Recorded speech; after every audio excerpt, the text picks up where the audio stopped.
Bon dia, bon dia. Our guest is an enthusiastic entrepreneur, a business owner, multifaceted, multi-talented human being. An awesome young woman, just fantastic to talk to, and we really hope you enjoyed this one. So, for episode 24, please welcome the one and only Filippa Mondlane.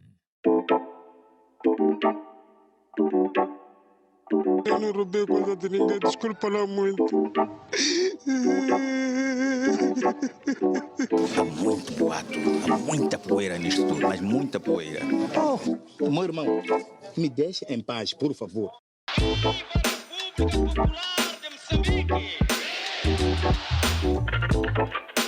Se eu namorei com alguém que diz que é feiticeiro, embora que nunca me feitiçou, a mim, deixa eu comer feiticeira, é minha. Trabalha aqui! Isso aí! Fica feio! Fica feio! É um espolgo que entrou na minha cabeça, não sei, é um satanismo. Como está a dona Rosália? Você está bem? Está onde? Está em Maputo. E como é que o chefe está em Maputo e a esposa está em Maputo? Qual é o problema? Uma questão social. Durante 3... O que quer Podiam ser 40 anos até. É a nossa maneira de viver. Yeah. What's up? What's up? We've got a special guest here at Kubhula podcast. KK, you do the introductions. I keep on doing all the introductions. No. Let's leave this one to you. Do it. Yeah, man. We got a special guest today, a good friend of mine, and all around interesting person and human being, ready to give good things to the Mozambican up-and-coming artists and thinkers and all of that. And I think she motivates me, and I'm sure she motivates a lot of people. So we couldn't pass on the opportunity to have her here. And today we have the strong and powerful Filippa Mondlane. Thank you. What an introduction. Thanks. Hey. That's the first time we've done that. Really? Yeah, and that's the first podcast we use the official. That's epic. That's epic. Yeah, man. Thank you guys. I'm really excited to be here, man. How are you? How are you doing? I'm good. I'm really good, actually. I had a good morning. I had a great morning. It was a bit, like I told you, I had a little family get-together, so I was freaking out a bit before, but it ended went up being great. So good. So, yeah. Sometimes when they tell you, like, hey, it's a family thing today, like you get like, what's gonna happen? Like you're a little bit tense, but when you get there, it's like, oh man, actually, I don't want to leave. This is actually family. Yeah, exactly. You're like, I don't want to leave. Yeah. Doesn't it depend like what family? I don't know. Like some people have like family and then they have like family. So what I mean by that is that like you have your extended family that like you'll see every once in a while, like funerals, weddings, birthdays or things, and then you have like your type of thing. Your family. Yeah. Those ones that you see every day type of thing, and then you can talk about virtually anything, like problems and stuff. But I mean, that's nice, And today we skipped meditation. I assumed you were there.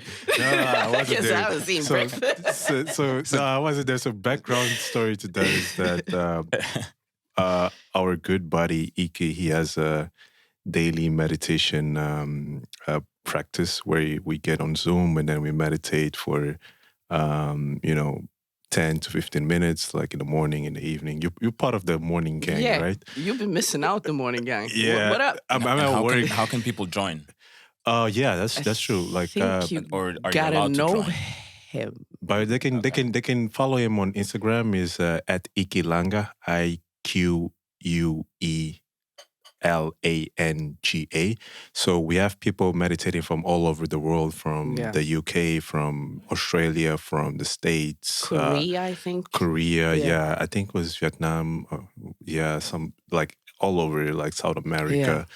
And it's a great thing. Like you get like 10, 15 minutes to just sit down and then, zone in. And it's more like 5-10. Sorry. Yeah. I can tell you ain't been around in a minute. No, sometimes it's 30 minutes. Last week was 30 minutes. I think, when was it? Like Tuesday or it was this Sunday or something? It was like a special session. Make sure you're on time. Yeah. Sunday too. Yeah. That was in the morning. Yeah. But I want to know from you, what's the difference that you see since you started doing it? Calmness, bro. Straight out. Straight out, right?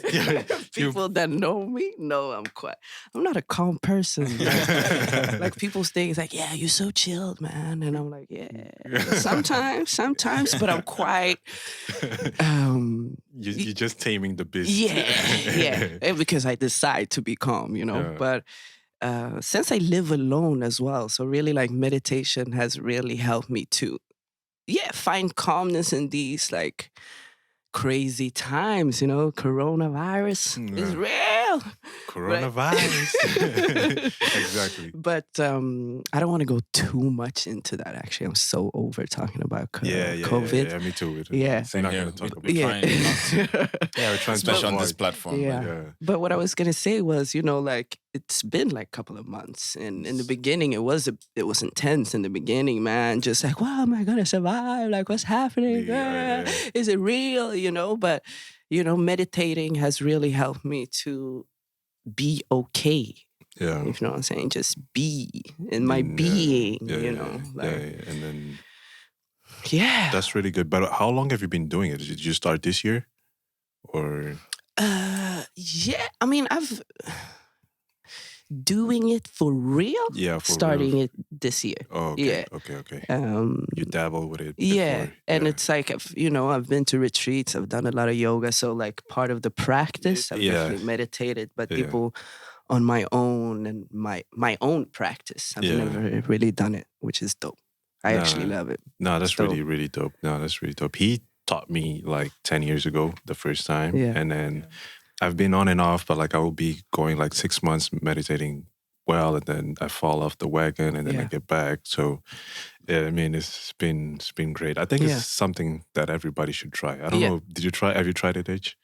Well, I do. You do Transcendental Meditation. Yeah. So that's you do what, sorry?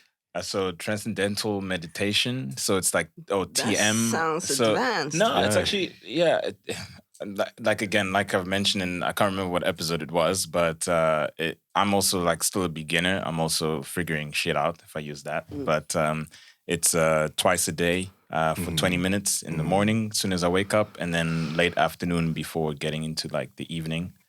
Obviously, with my schedule, sometimes it's I haven't been consistent, if I'm being fully honest, but it has made a difference when I was traveling like crazy, 1 week here, 1 week there, and also being a father as well, and being a husband and all of that. Sheesh. Look at you, man. and he's a role model. God damn it. Trust me, I'm no role model. I'm no role model. I'm also figuring this life shit out. And it's helped me because there's like many individuals who, from businessmen to people that practice arts, from actors to musicians and so forth, who need a bit of like an escape from all the madness that they do in their daily lives, and all the things that they have to balance. And so it's a nice way of sort of like switching off, for even if it's 20 minutes, but it at the beginning it's quite tough because like you're still trying to get used to this. Like, how can I shut this mind off from all the things I'm thinking about, all the things I have to do, and all all of that. But I recommend this book by Bob Roth, Strength in Stillness. I'll put a link in the description as well. But that book literally changed my life. Like understanding that, and understanding that over time you start learning that a lot of people that we look up to, like what was the name of that guy? It wasn't Steve Jobs. Who's the guy that's now the CEO of Apple? Tim Cook. Tim Cook. Yeah. I was going to say Tim Apple. That's what Trump said. I was going to say Tim Apple. But yeah, I think he also does it. I think Hugh Jackman, the actor. Yeah. A couple of... Russell many Simmons people. does it. Russell Simmons, right? I read his book about Transcendental Meditation. I tried it. It's actually really But nice. what's the difference? Like, what makes that a transcendental? Let's call it TM. TM, easy. Yeah. So what's that? How is that different from? I don't know. I guess I'm no expert again. I wish we can get someone in here that is like a proper expert, maybe a friend that can explain it a bit better. I just know that before that I used to sit and meditate, but like sometimes I wouldn't know whether I'm doing it right. I'll just be like, and sometimes in my mind I'm like, are you doing this right? Like, what are you doing? Like, open your eyes. What are you doing? I think it's like there's a lot of types of meditations. Transcendental TM basically is where you have a mantra. Okay. And you have to kind of repeat the mantra throughout the meditation. Okay. Normally the one we do is mindfulness, where you are guided, through a mindfulness approach, and then you breathe. There's also breathing techniques. There's mindfulness breathing. There's some that you just actually feel. You use your body as the whole medium to get your meditation inwards. But yeah, it's a tough thing. Like you just have to quiet the mind. Yeah, exactly. And I think it's for various people are gonna. So what I had to do is like sit with a mentor. There's an actual organization in Joburg where I live. In Houten, and there. Shouldn't tell people where you live, bro. That's just Joburg. So? But the place is Houten. Doesn't mean I live there. Okay, but it could. Allegedly. So yeah, and there it's like you book your time, and there's also other people that are like you, like beginners. You're not gonna go there and find just experts. There's also people that are curious, and then you spend some time with that mentor, and like they also ask you questions like why are you doing this for, like and all of that. It's just about being transparent and not being frustrated, because it's not like you're gonna be an expert like just like that, and like it's a journey as well, and I'm also like still going through that journey. Yeah, for sure. No, it's really an amazing thing, and it's like you sometimes you do it for a long time, you don't see the difference, and then you feel the jump like after like a few, having consistency and doing it for like a few weeks or even a month, you just see like, oh, okay, I experienced like 3 minutes of stillness, and then now I experience 5 minutes of stillness. And of course you have the noise in between, before, after, where your mind is just jumping, like thinking like, oh, I want to do this. Some people manage to do it in like airports and things like that. I'm like, that's gangster. Just sit in the middle. Hopefully one day I'll get there. That's definitely the goal. But it's also, I find it really exciting to dive in a bit more in myself. Like I've done a lot of self-exploring and a lot of different techniques, whether it's meditation, yoga, or other tools, but I really love, for example, with meditation sometimes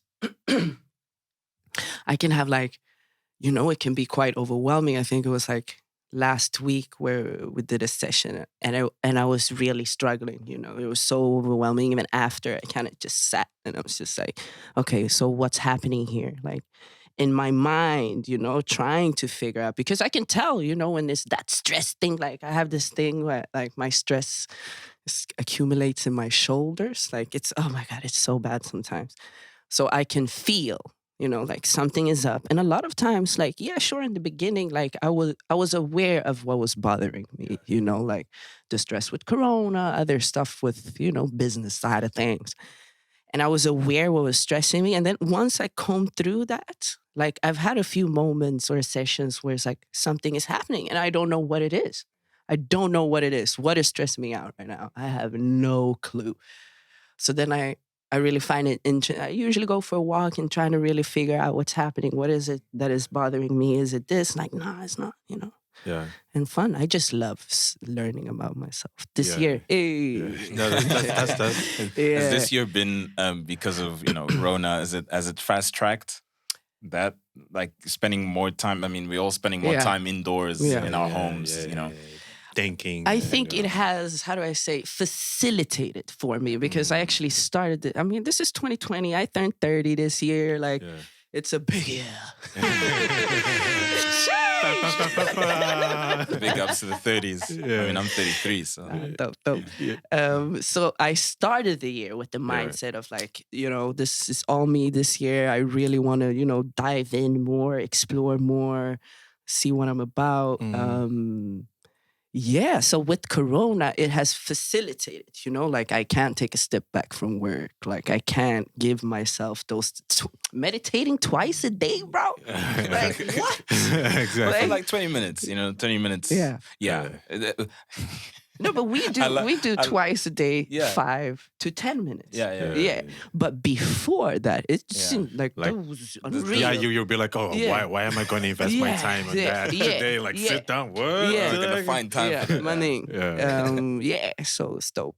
I've actually, journal writing was my game changer for this year. I never journal write. And people always say that it's like amazing. Like, and it's a good, what you call it?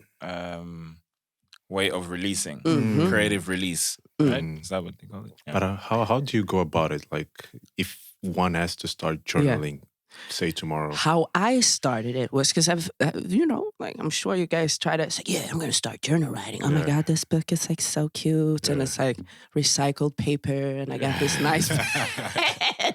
And I think I wrote like one page, and never happened. So then, I started this year on some like, we're doing this year. So I literally just started with 10 minutes, give myself, allocate 10 minutes. I do it after meditation. Oh, nice. Sometimes before, because I wake up at like 5:30. So that's the quiet. Yeah. So literally just 10 minutes and not focus on what to write, because there's a lot of theories. It's like, write your daily affirmation and your daily goals, and just like listing it in organ, like it's all kinds of theories how you can structure your journal, right? But I literally just focus on, number one, making it into a habit, right? So just do it. That's the most important thing in the beginning. Everything, just do it. Don't focus on what you're actually writing, how you're writing, who is going to read this, like, so I started January. I just finished my my first journal. So I bought a new one that way. It's like so cute. That's nice. So I literally just sit 10 minutes. I write time and date, location, and just write whatever comes to mind. So I usually start with like, good morning. Today I'm feeling great. And then it's like, I really need to do that. And then whatever comes to mind, like I'll have days where I literally just like, write quarter of a page, but I'm still sitting there those 10 minutes, And then other days I'll write like 2 or 3 pages just flowing, And then others where I just like even push it past the 10 minutes. It's like I got some more to say, But that is super dope. And I still, even my second journal now, I'm still just free writing. Just let it flow, whatever comes to mind, because also, it has definitely kept me sane this year, because I've also realized, there are things in life that, like you feel like you can't necessarily talk to anyone. And that doesn't necessarily mean that you don't have friends. I'm just saying, there are certain things where it's like, I don't even know where to start. Like the person might not even know like the background story, or it might not even be it might not even be that big of a deal that you actually have to call your friend. We gotta talk, So it's so nice to just really just write it out. Just write it out, Jacobo. Yeah, and it's easier to just get past it. Yeah. That's a technique. That's something that I would like to do. That I don't know how to 10 go minutes about it. and figure out like Ideally, I think you should write before you go to bed, because then you can analyze the day, Yeah. That doesn't work for me. Like, I don't go to bed. I pass out, and then I'll find my way to the bed. We're gonna quote you on that one. I don't go to bed. I pass out. So I never wrote anything. Like, I think it took 2 weeks, and I was like, nah, this ain't gonna work. Like, it's not happening. You know? It's better in the morning. Yeah, morning, boom, get it done. Yeah. No, and plus in the morning you're still very clear when you're minds are fresh. Mind is fresh. You're not really jumpy about stuff. You're just like thinking like, oh, okay, this is how I feel. You can also kind of feel what is bothering you. You know, you can. I mean, if there's some, I hate waking up and something is bothering me. You know, when you're just like, fuck. I walk with my dog. I'm like, shh. And then I get home, and it's clean. Yeah, that's dope. And how did you for whoever's listening as well, how did you start Fika? You know, I've been to Fika like twice, to be honest, which is very little. No, it's dope. Also because I've been, you know, traveling like crazy, and you can ask KK. It's been my schedule pre-Rona was ridiculous, and I think also Rona like just came in and went like, yo, dude, relax, you need to chill, you need to chill. No, but I've been hearing amazing things about it, and I've been following on, you know, the socials. So first, to say congratulations, and it's amazing what you guys are doing. Thank you. And hopefully, you know, post-corona, you know, we don't know how long that's going to be, but, you know, everything will go back to a new normal. Not go back, but will be a new normal. Yeah. We can go back to some sort of socializing. And, you know, for someone who's out there wanting to start, you know, a restaurant, or wanting to start a coffee shop, or wanting to start having a store, or having like a property where they can, you know, sell their product or service. Yeah. What was your journey? How was, you know? That's an amazing. It's like, okay, deep sigh. Yeah. Where do I start? Yeah, like for real. And it's dope that I'm actually here today and we're talking about this, because this Rona thing, you know, shook things around. Yeah, it really shook things around, you know? And like up until, I want to say last week, we're going to close the thing. Close it. Like, I'm going to give you guys some, how do I say it? Like, estrear. We're going to be premiering some new info. We haven't. Okay. Yeah. Wait. 3, 2, 1, countdown, and we ready. Jump on. Blacka. Just to kind of like give background story to answer the question a little bit, you know, like Fika has been, I don't want to go too far back, so I'm scared we're going to be sitting. You don't have to. You can share whatever you want to share. You don't have to. No, but I'm thinking I'm scared that I would talk too much about before the idea, you know, but I'm half Swedish, half Mozambican, right? So we moved down here when we were 10 first time, and all, like as a Swede, we all missed the Swedish fika, which is like a coffee and a cake, you know. So it's always been like that a little bit, you know. Growing up, it's like, I wish I could get a nice cup of coffee, or like. So it's always been like there, you know, that it's needed here. And then, me and Diana, my sister. We've kind of always had that little dream. It's always been on the back burner, you know? So then when we moved back from London, it must have been like, I've lost all my point of references, but I want to say 3-4 years ago. We've been back for 3-4 years, I think. And what were you doing in London? Studying? Yeah, studying and working retail. Sheesh. Aye. Retail är fodida. I've been there. You learned so much. It's crazy. Yeah, so moved back, and then it wasn't my plan to move down here, to be honest. Not going to go too much into that, but that wasn't the plan, you know? So me personally, I had it took me a year to just be like, okay, I'm here. What am I supposed to do with myself, you know? So then we were like, let's do it. let's start this fika thing. Like, Let's just do it, like you were saying, right? Yeah. Wrote down the business models. Like, okay, cool. It's, like business model writing is fun. It's especially when you're two, you're like bouncing back. Oh my God, it looks so good. If you're like with the layout, oh my God, it looks so good. Like, it's fun. That's a fun part. And then, we kind of just started, okay, we're looking for location. That was a whole nother ball game. So where Fika is today is the third spot we actually initiated. Wow. Yeah.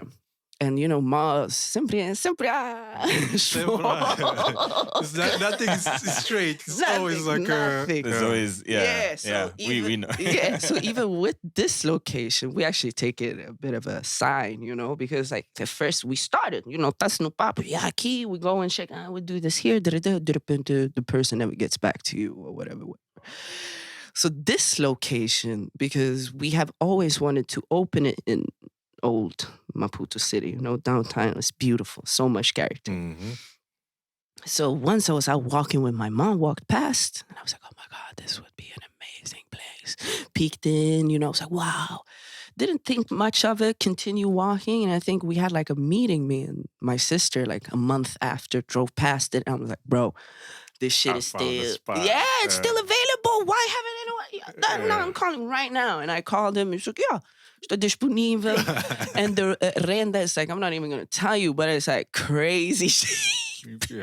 It's so cheap. So like, arrancamos. But I want to say like, it was definitely in the works for like 2 years before even being on site at Fika. Yeah. Yeah. So, pouco a pouco, and then, bada bing, bada boom, there it is. It takes you guys had a lot of resilience to stay 2 years and I'm on sure, the path. We've had, 2 entrepreneurs already on this podcast, and there's challenges to doing business, any type of business in this country, whether you're waiting for papéis, whether you're trying to get licenses, it's crazy, alcohol licenses, it's crazy, and you don't know anything. Like you're coming into this and you're like, okay, so we want a bar, right? Cool. What do you need to do? Yeah, what do we need for that? And list of requirements. Someone tells you something, the next day is completely different. And you'll know as you go. So we started off at like, okay, let's find a store where we can get some equipment. We go into the store and it's like, we're opening a restaurant. And he's like, what kind of restaurant are you opening? It's like, well, we're gonna have salads, we're gonna have burgers. And it's like, okay, blah, blah, blah. Well, requirements for like how do I say, the sink is, let's say, 2.2 meters in order for you to even get the stamp from the municipio, like, nice, pode arrancar. It's like, what? There are requirements? And then he's like, this isn't amazingly. He's an amazing person, this guy.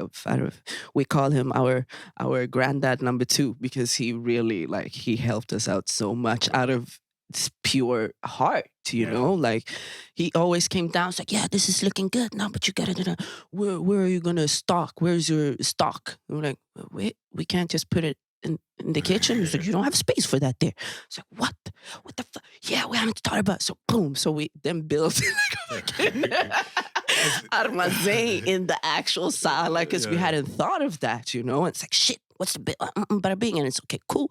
So it's amazing. It's an amazing journey, but it's fucking not easy, man. Like even the alvará stuff, so it's a few months down the drain. Because they don't tell you either, you know? So we were on standby for opening for 3 months. Yeah. Like we don't know if it can be next week, which is also frustrating because we had major plans for opening, It was going to be this event. With people. My uncle had flown down, the one who painted the mural. He was here. We were going to do an expo at the same time. Yeah, but it's going to be amazing. Yeah. It's hey, I don't know. And also during a time that a lot of people, the focus is on the city. There's a lot of people here and all of that, and you try and plan around it. And, It was impossible. So we actually decided we just be standby until we get the alvará, and that's what happened. Alvará, boom, opened the doors after. That's amazing. That's crazy. Yeah. That's crazy. And we have, oh my God, it's been a journey, guys. It's been such a journey. Because it's also we had an amazing meeting the other week. Yeah. Where we with this corona, we have been able to take a step back and look at things, but we don't even have a business card for Fika. We don't even have a flyer. We don't even we haven't paid for sponsorship on Instagram. This is all mouth organic, to mouth, organic, friends, word of mouth. Yeah. And but that also meant daqui pra aqui, it gets very overwhelming. We literally open the doors and then the same week, queremos fazer reserva 50 pessoas. And you're like, maning, yep, we gotcha. Put down the phone. It's like, cheers, I need chairs, tables. How are we gonna do it? It's very daqui pra aqui, that should be our slogan. Yeah, Mozambique. Daqui pra aqui. Yeah, exactly. Yeah, straight up. Yeah, that's the way. A lot of things happen here because you even if you plan thinking something's gonna happen in the next 6 months. Probably something going to happen a year down the line, minimum, and then sometimes 2 years, whatever. Yeah. But it's great. But so what are the problems that you're finding now to operate? Yeah. Now, I think we quickly realize with this corona thing is, our strength is the vibe. Fika is all about the vibe. Yeah. It's not about the food, which is, cool. Food is dope. Burgers are dope. The chicken is lit, But that's not the essence of Fika, So that, because in the beginning, we were like, yo, man, we got to do takeaway, entregas en casa, that mode. I'm not sure if you guys went. Thinking about it solutions, we got to figure out. Which is what a lot of places being efficient, whatever. Yeah. That you go into this survival mode, because we're let's say we're 3 months deep, 3 months, right? Yeah. So I want to say we caught that before it actually arrived. Luckily, my mom works in the humanitarian aid, so she's like, Mama, é melhor you guys resolve your shit down there porque está vir esse corona. Não é pensar que é só China. It's real, it's coming. Yeah, so we went bought a stock 2 weeks before everyone else, just mask, everything, So that first month there, we were like, oh my God, solutions, the borders are closing, packaging, how are we gonna get I need a motorbike, and then it was a bit wait. Is this really worth it? Are we really going to put the risk on our workers just for them to come in to do 5 takeaway burgers? It's not that deep. It's not really, also I'm going to be answering the question later, hopefully, but because it made us go back to the drawing board and realize what is Fika really about. What is it really about? Because that was the game-changing conversation we had the other week, because, we had that, the first month there of Corona. Oh my God, what's happening? I was crying, it was a mess. That was a mess because it was other things, all my other things that was just cut. I ain't getting paid. I haven't gotten paid since January, man. That's crazy. It's real. Is there a sound for that? Do we have a? Oh wait, you haven't gotten paid since January. Yeah, that's a bit heartbreaking. But you missed that sound. Sorry, I got nothing else. Yes, and then I kind of went into, fuck it, we're closing. I don't want this stress in my life. This is not what I want. I hope everyone has been able to really take time for themselves during this time and just really sit with themselves, reevaluate their values, what is important in life, what do I want? I don't want to be stressing over no goddamn burgers. That's not what I want. And I don't want to be stressing with fucking chicken. And it's that's not, and also, like I said, we quickly realized that it's not about the food. Fika is not about the food, So I was quite quick to be like, you know what, fuck it. Because it's also quite damaging relationship, working with your sister, that's fam. They say never mix personal with business, and it is kind of true. Like, because it is family, you know, so it really put a strain on our relationship, you know, like everyone that knows us know that it's been real for the both of us, you know, like just navigating through that. And then, just when we went back there the other week, it was just like, nah, man, there's more to this. You have to ride into the sunshine. You know? Like, this is a big, you know, it's but it's also like everything happens for a reason. I'm a big believer in that you know, whatever it is that you guys are going through, and you realizing that, you know, shit, this, you know, reevaluating and going like, shit, this is not worth my stress, or this is, you know, I need to change this around in whatever way, so that I'm happy, and that ways in which I can, you know, strive towards being somewhere where I want to be happy, you know, every day going through my life and so forth. Yeah. So I think that, you know, with even in you know, people that I know that have lost jobs during this time, that have sort of like asked themselves like, shit, you know, I've lost that job, and that, and you know, some people are going through some hectic shit, I must say, and some of them are actually realizing that I actually wasn't happy there anyways. So let me get my shit together.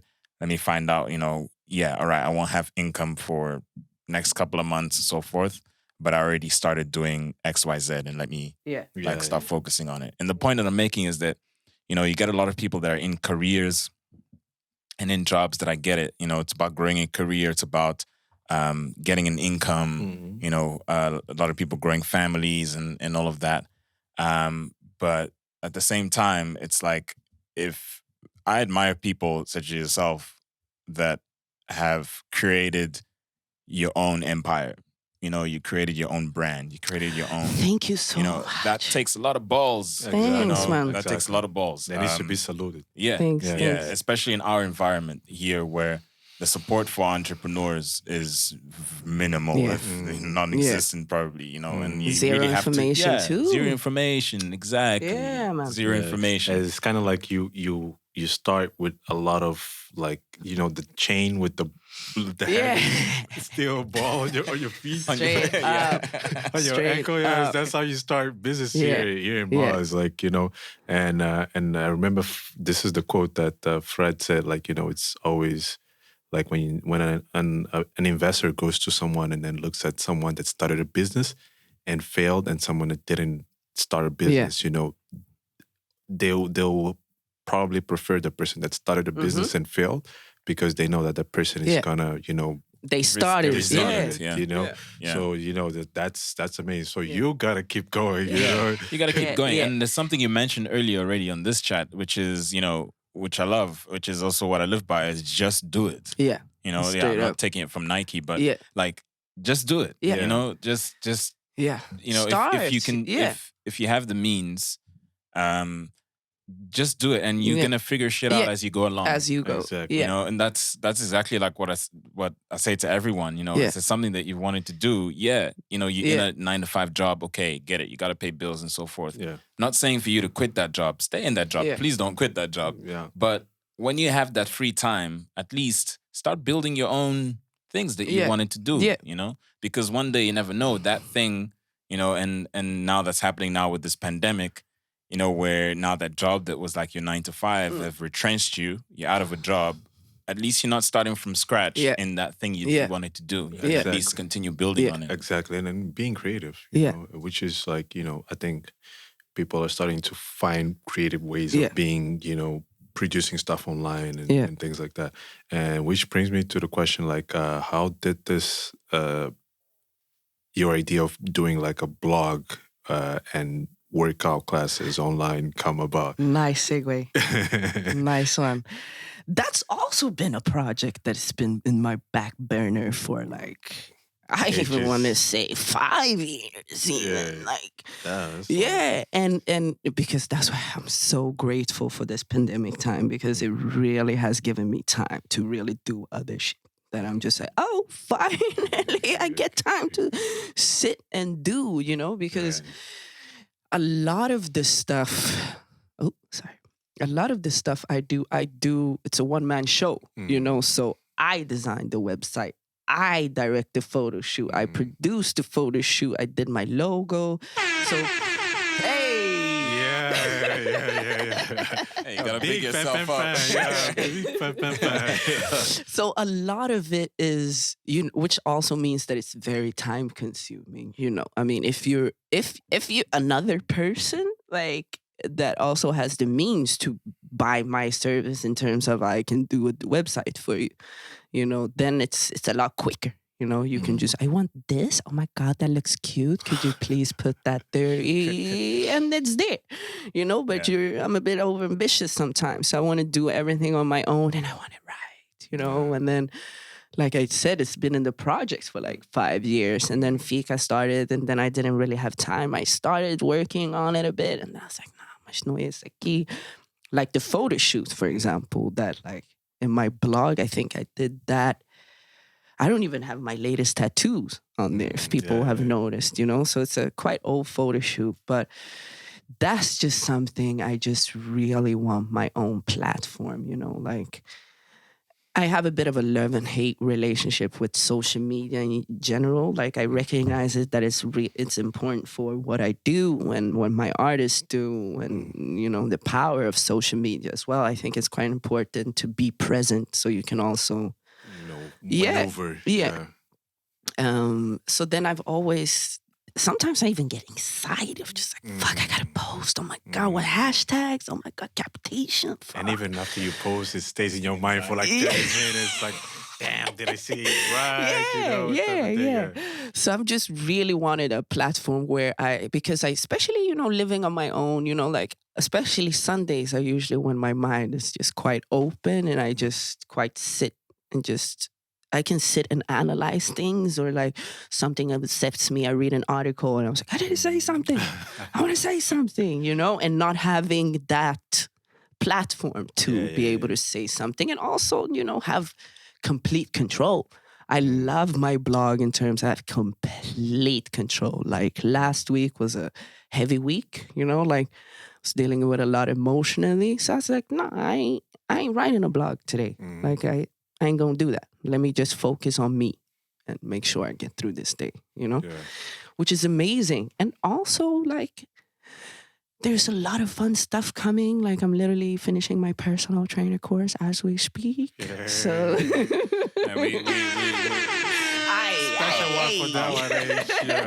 we're abusing this horn. This horn is gonna pay royalties. By the end of the podcast, it's gonna be sagging like this. Yeah, so really, and that's also my other.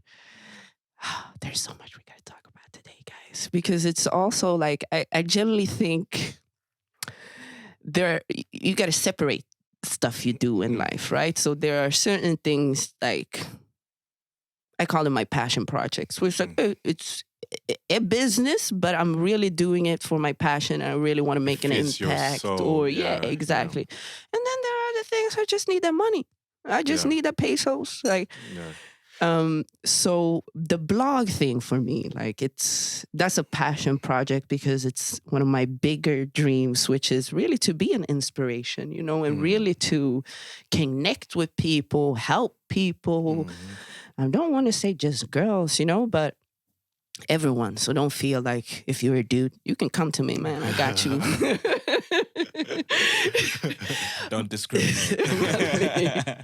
But like my bigger fight, I guess, or like the fight I think I'm constantly going to be fighting is like women rights and, inspiring these girls to stand up for themselves or protect themselves in some of these situations, but I really want to be able to be there voice. and hands on, it doesn't necessarily have to be in person, but hands on, like with jiu-jitsu, MMA or kickboxing. That's me.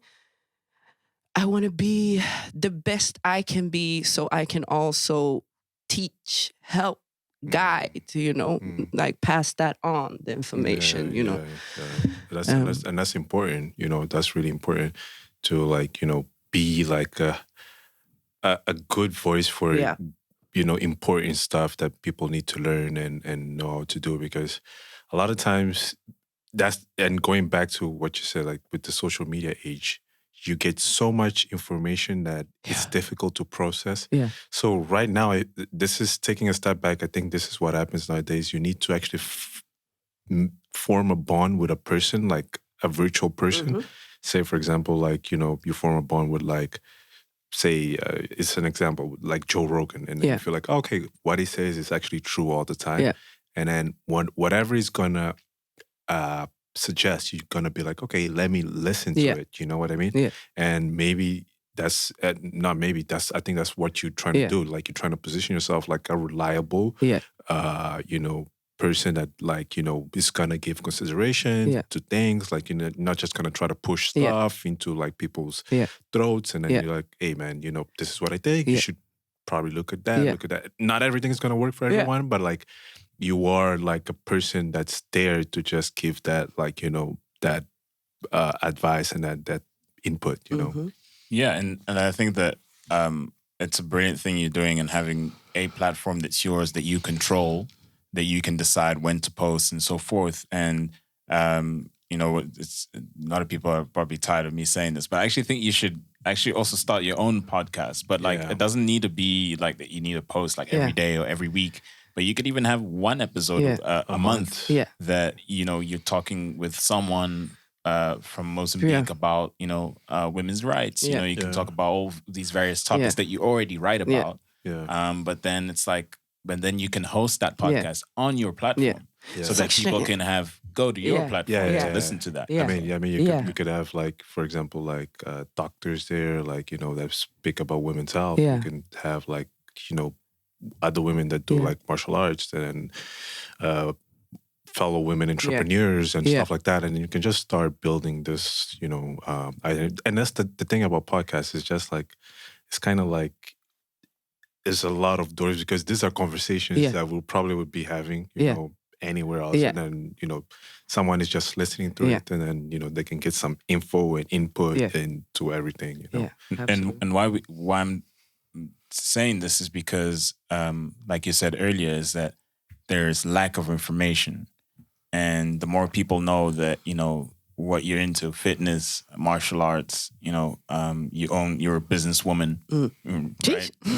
I know, saying that. I'm a goddamn boss. Like you're a writer, there's designer, creator. Yeah, exactly. And I remember coming back to a story that I remember coming back to retail. I remember, like, I worked in the retail business for like a year, and it took a year to break me. What story? No, I'm joking. No, but I worked for Platinum Group, which is like Jenny Button, Hilton Rena, Urban Degree, Vertigo. These are Akadro, which is like South African sort of brands. Okay. Amazing, successful, and so forth. Tell them. And I was like, intern / we used to work the phones, customer, and various things for all the brands. And I remember there was someone that was saying, because they asked like, oh, yo, what you study and so forth. And there's one lady saying that, like, no, but, you need to specialize in something. You need to be like good at something.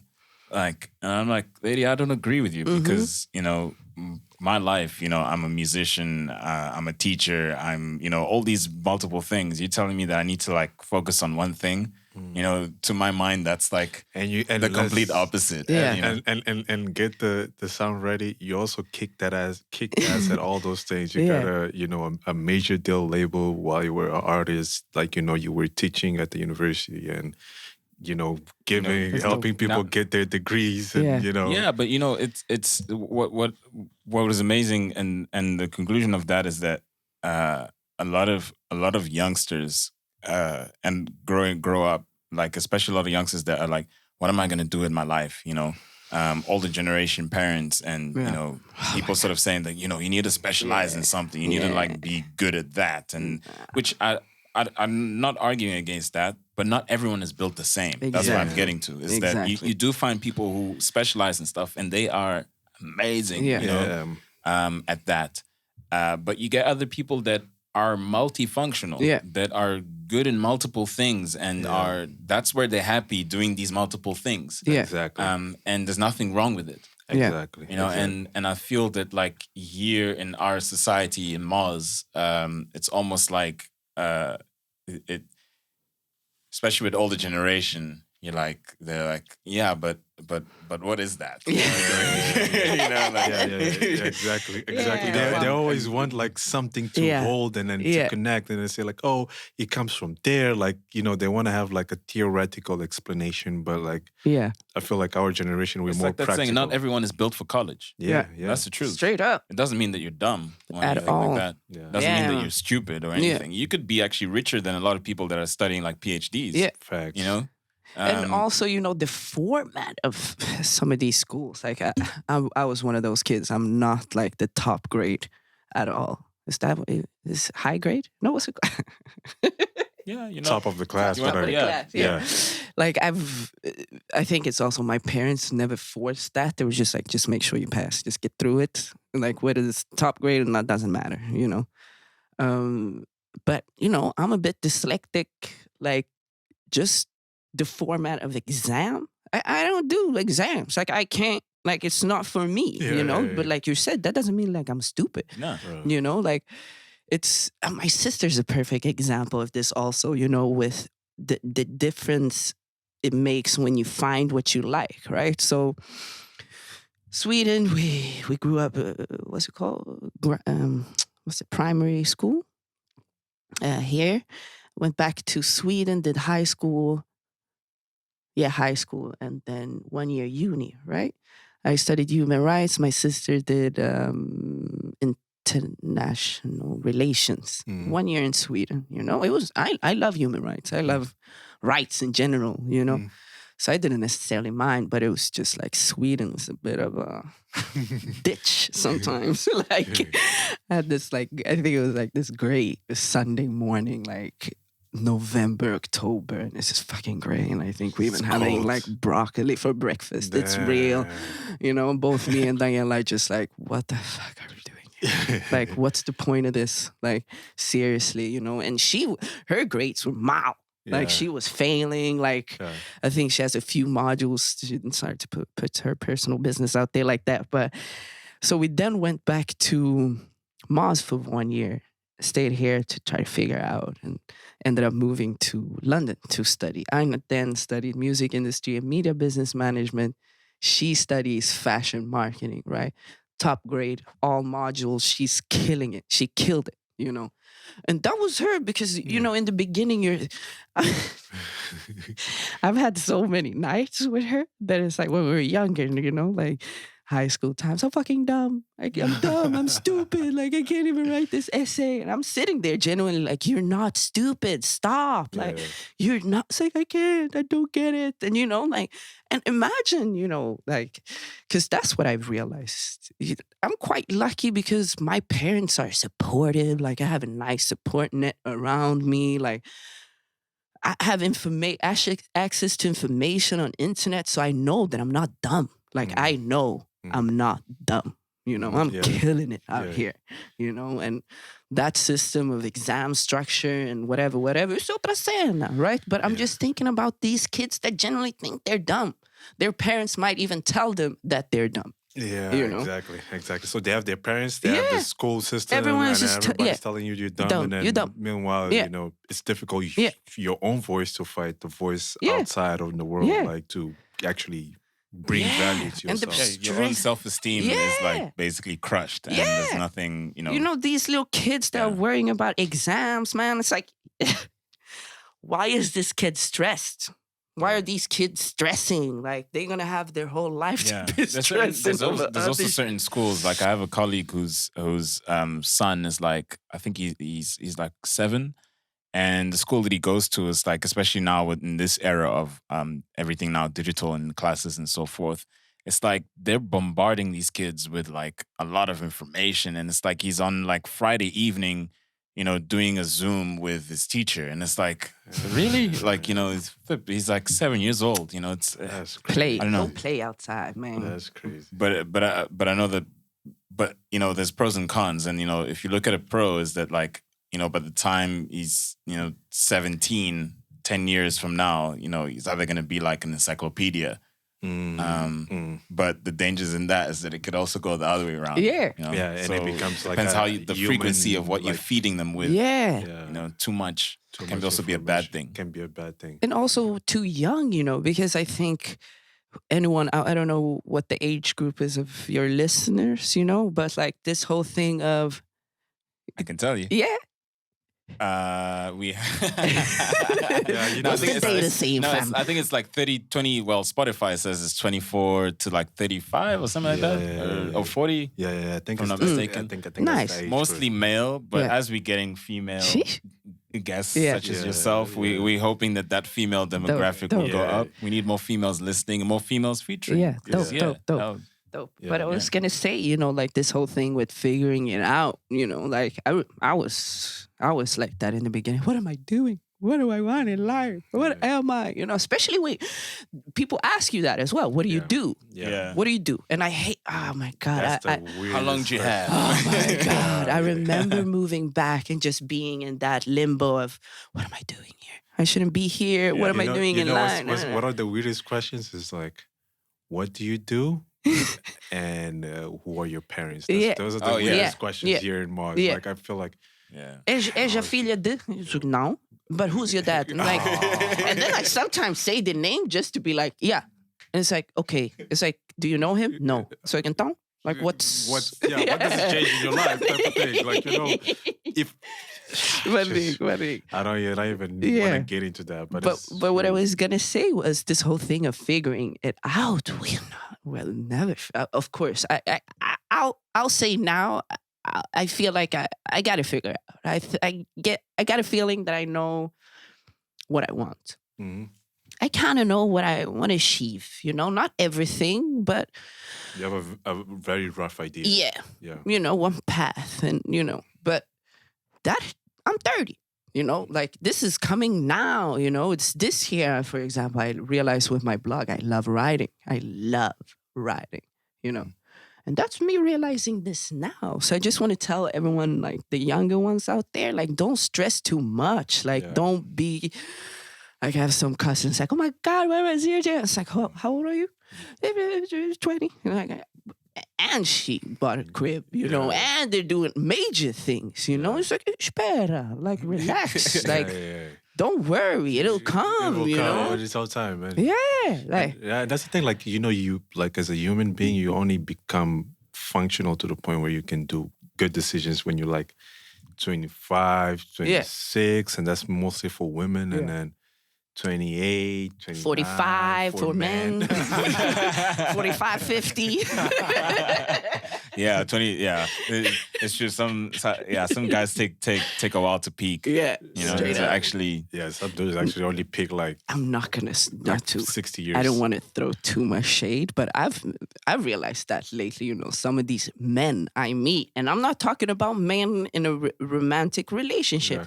Men that I run into in work or whatever, I'm like, yo, you still like a fucking 18-year-old boy in there, man. Like, in terms of the decision making or field of thought, or like it's fascinating. I met up with a dude yesterday, and he's like close to his 60s, and he's still doing like, hood shit, like, chicks, going back home, having like, like not giving two fucks, like taking money from someone to give to his hoes, like that type of shit. I'm like, dude, when are you gonna chill? Like not going home for 2 days and then being at a hotel, like two hoes. For the vibes too, because that's the thing, like.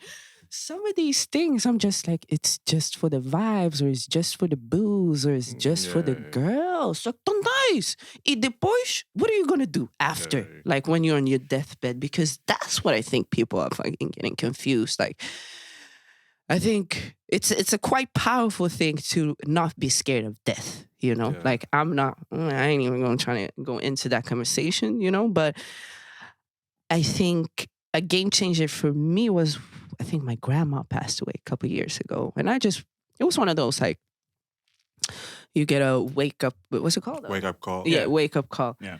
And I was just like, yo, man, like what? When I'm on my deathbed, what am I gonna be okay with? Yeah, You good know, legacy. like everything from the what ifs to the what if I hollered at that dude? Like, what if, or what if I moved there? What if I said yes to that?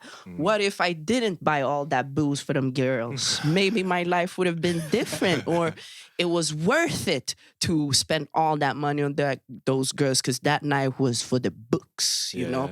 That's fine, like, you don't have to. I'm not saying that you have to be serious and you gotta figure it out and you shouldn't be partying because you're too old for this shit.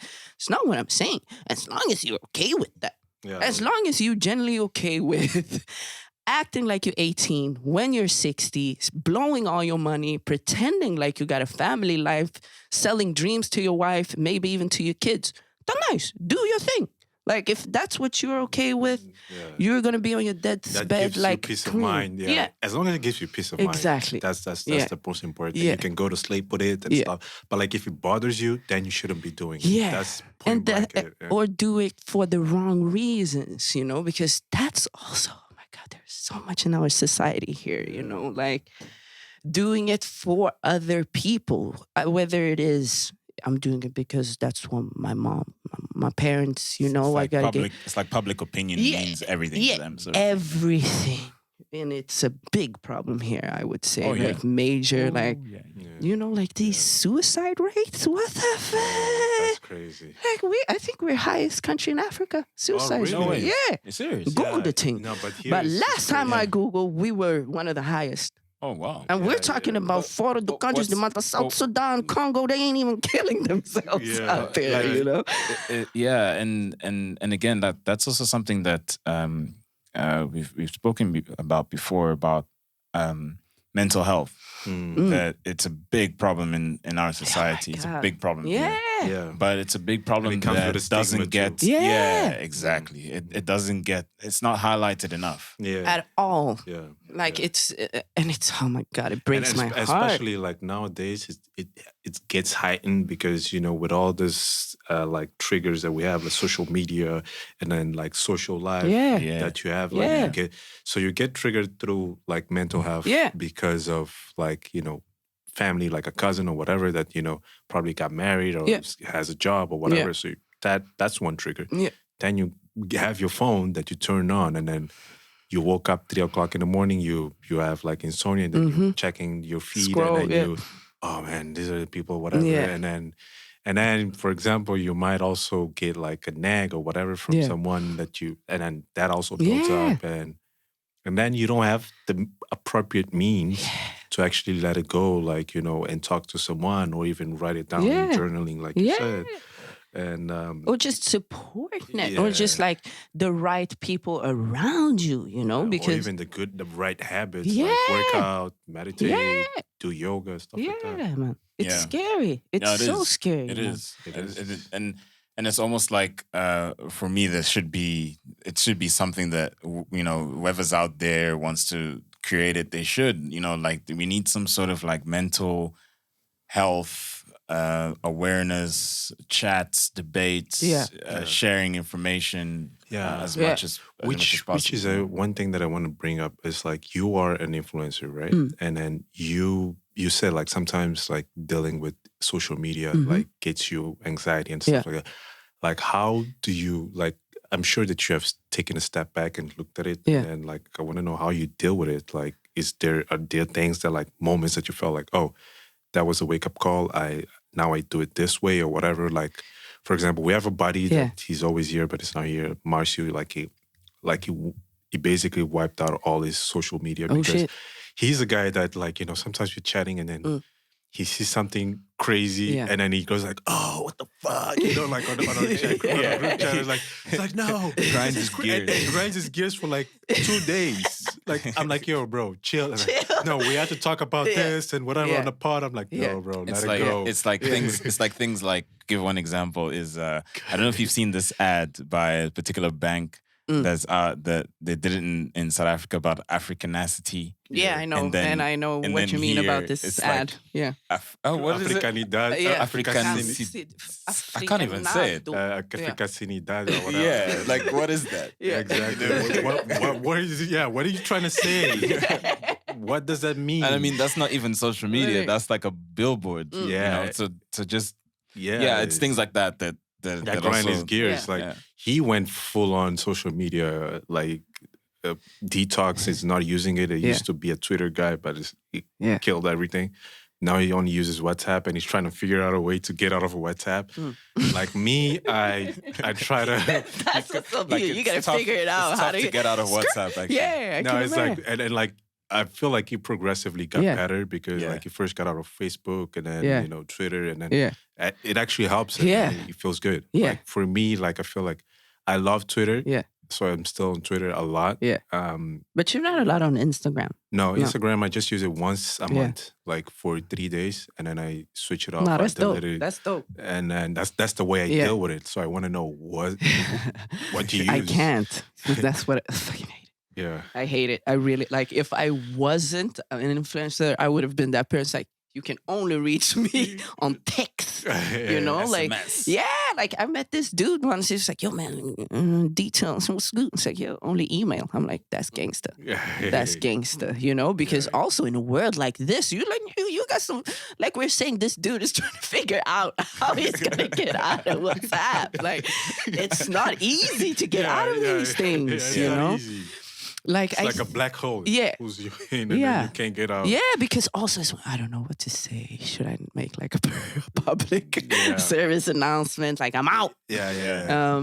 But I think it's one of those, like I look at it as work, you know? Like obviously like I'm a big fan of story. Like my Insta stories popping.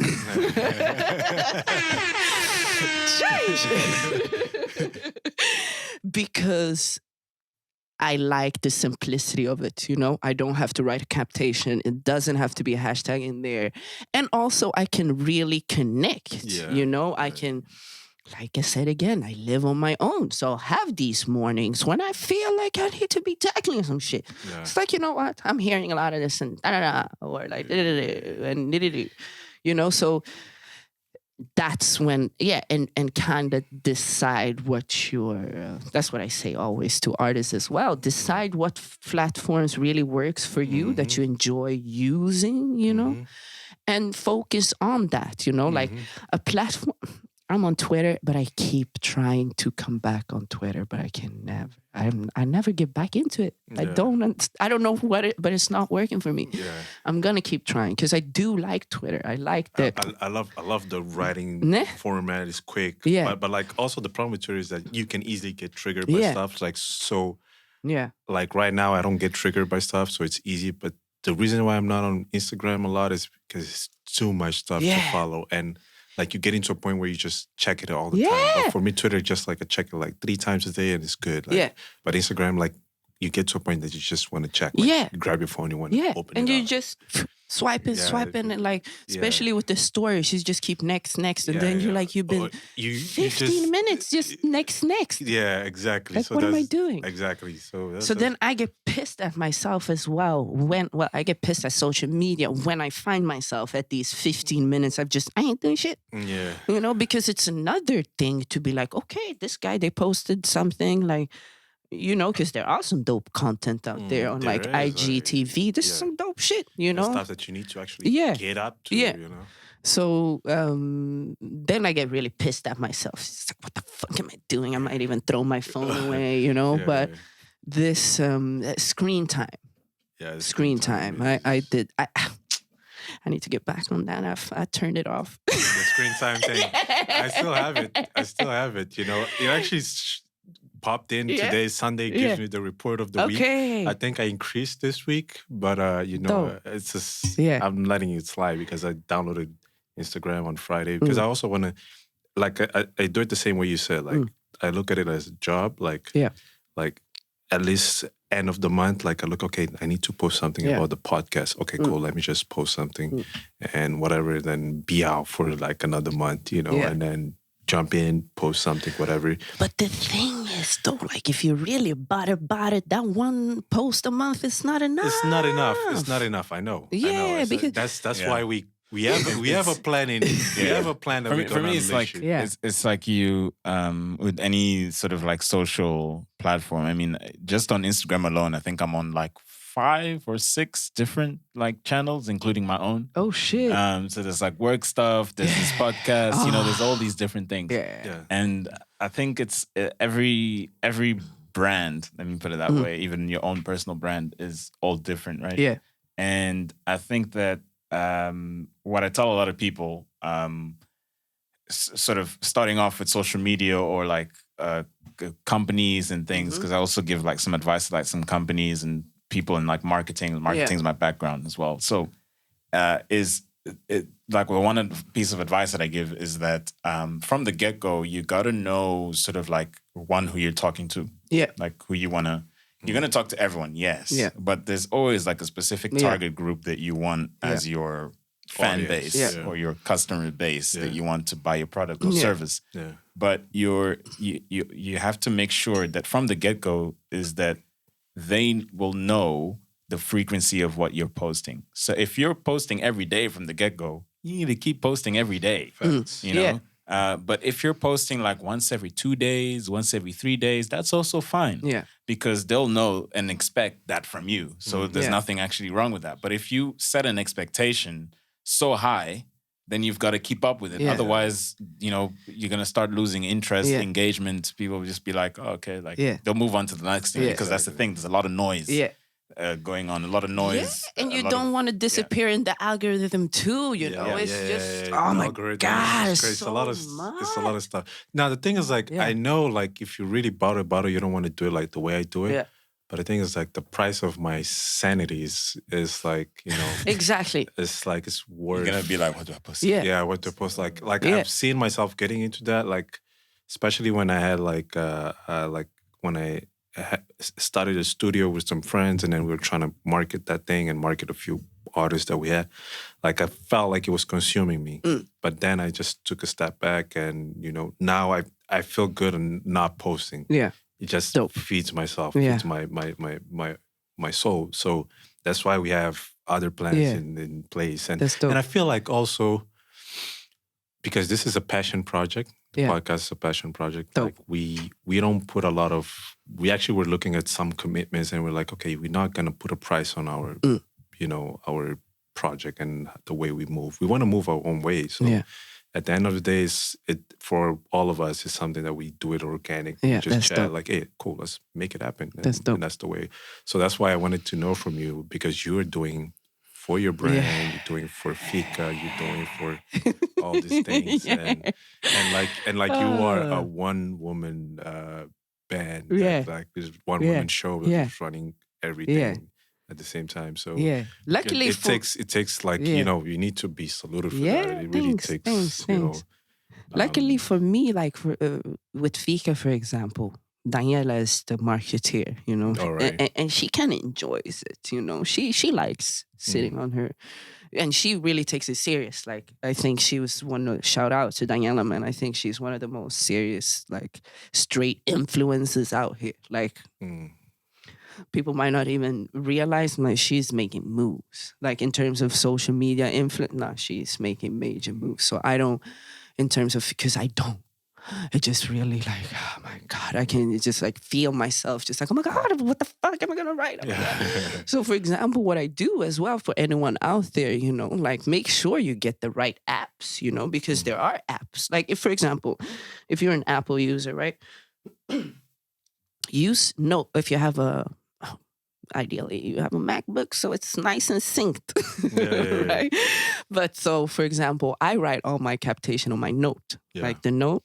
So I sit on my computer, and even on the computer, there are definitely other apps that can help you even write like a nice flowing text. Grammarly, I use that. It's dope. Grammarly, shout out to Grammarly. Yes, I love it. It's amazing. And just write. Right, okay, I go translate it, so I have English, Portuguese, make sure I have the point, and I put like the hashtags in there, and I literally just open my phone, copy, paste, and it's done. You know, like you've got your flow, your system, exactly. right? Working, yeah. Yeah, That's cool. So and also, you know, knowing that I'll freak out if I don't do it prior, you know, like ideally I'm doing it the night before. If I've decided that like I'm posting lunchtime, I might hash out the captation in the morning, but just prior. So I'm coming in ready. I know the hashtags are there. Captation is there. Just so lanzar and make sure I'm active for 15 minutes after I've posted. So, you know, you get the activity up and rolling. Yeah, you get the ball rolling. Yep. You got to answer them comments. You got to be active there. 15 minutes. Engage with people. And that's great because you actually have a process and you look at it like, you know, like it's a company and it's a brand that's running stuff like, you know, you have to do this and then it's steps, you know. Yeah. Write, check it, post it. Yeah. Engage with people, and then you know whatever. And then there are different. You know, let's talk about like a blog launch, for example, right? So, speak your mind. So first phase is I'm trying a few formats that people what day and time and stuff like that. But let's say okay, we're launching a blog post. Cool. So I might start with Instagram in the morning, right? I'll do Instagram. It's like, hey, the blog is up. Yo, check the link. It's nothing too heavy, but I got to make sure I'm on Instagram in the morning to also make sure I'm flowing in people's feed for when I'm doing the big launch on lunchtime, right? So then that's now... You know, I might have a cute little thumbnail. Check out, you know, 5 dopes. Check it out, you know. And that's also the one I'm planning people can reshare. You know, because you really got to understand what the content is for the different functions. And also, like, you know your audience as well. You know your audience that they're going to be on their phones in the morning. They're going to be on their phones at lunchtime. Exactly. You know? So then there's the big lunchtime, and that might be cohesive with Facebook. You know, like I might do those two parallel, but then I'm later doing the launch on WhatsApp. So that's also, so I have 3 different captations. I have the Instagram complete with hashtag. And then I have Facebook, which is similar to the Instagram, but without the hashtags. I'm removing some spaces and make it look more convenient.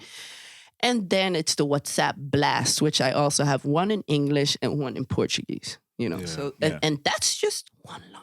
You know, and when I'm sitting with like launch for my artists, like straight songs, straight EPs, you know, like it's pretty much the same there, you know. And I want to say, anyone out there, like, don't underestimate the time of a like preparing a launch. A launch is crazy, 100%. You know, like I did this random one just like for my granddad. He recorded like a cover song of "Blowing in the Wind," so gave him like he's a launched artist. So go to plug. He's called Axbal Bloom on SoundCloud. You can find it on YouTube. "Blowing in the Wind," the Axbal Bloom cover. But that was just something we did quickly, you know, like I even helped out Daniela. That wasn't even my gift, you know, like I was like, no, I got you. No, it can't look like this. No. This is not how we're going to do. Okay. You want to use? Okay, cool. And that, I put that together in an afternoon. All right. But that took 5 hours. Yeah. And I don't mind because I like being creating, in that, you know, and after Daniela was like, yo, we just launched another artist out of Untitled Management, man. This wasn't even part of the plan, but it is all these steps. And you're like, but just post it. Like that, there is no just posting. There is no just posting. You know? Because even when you do post it, you have to go back and make sure the space is right. Because you might, there so many posts. And it's great. It's great you're thinking like that because a lot of people that are you know entrepreneurs again starting out, you know, their skills might be you know on other things. You know, knowing how to run a business, knowing how to, you know, financial management and so forth. But like when it comes to social media, they don't know, you know, and they don't know these things. They don't. About like the spacing, about like, you know, it's not just about a post. It's a post that strategically is linked to a product or to like an event and you're leading up to it and the building. And I think that's that's a skill in itself. And I think more and more where social media was like 10 years ago, where it was this thing of like, what is this? What is this? Especially, I think there was a lot of stigma with companies, and now you get starting to see companies with departments that deal with social media and like, you know, social media influencers. Even overseas, not even overseas. In South Africa, they're advertising people to be TikTok social media managers to manage TikTok, create content. Now content is king. You know, if you're creating content in whatever means, whatever it is linked to your industry, linked to your product or service, that's it. You know, people are consuming content like crazy. Crazy. That's so true. I've even been realizing, like, I don't know if you follow like One, is that what they call on Instagram? One Championship. Yeah. I don't follow her on Instagram, but I see the fights. Yeah, you know. So then I realized this shift in this pandemic time. I'm like, why y'all dancing? Why y'all doing TikTok? Like, why are we TikToking? You have like Fairtex doing some TikTok like that. I'm like, she can't even dance. Like, why is it?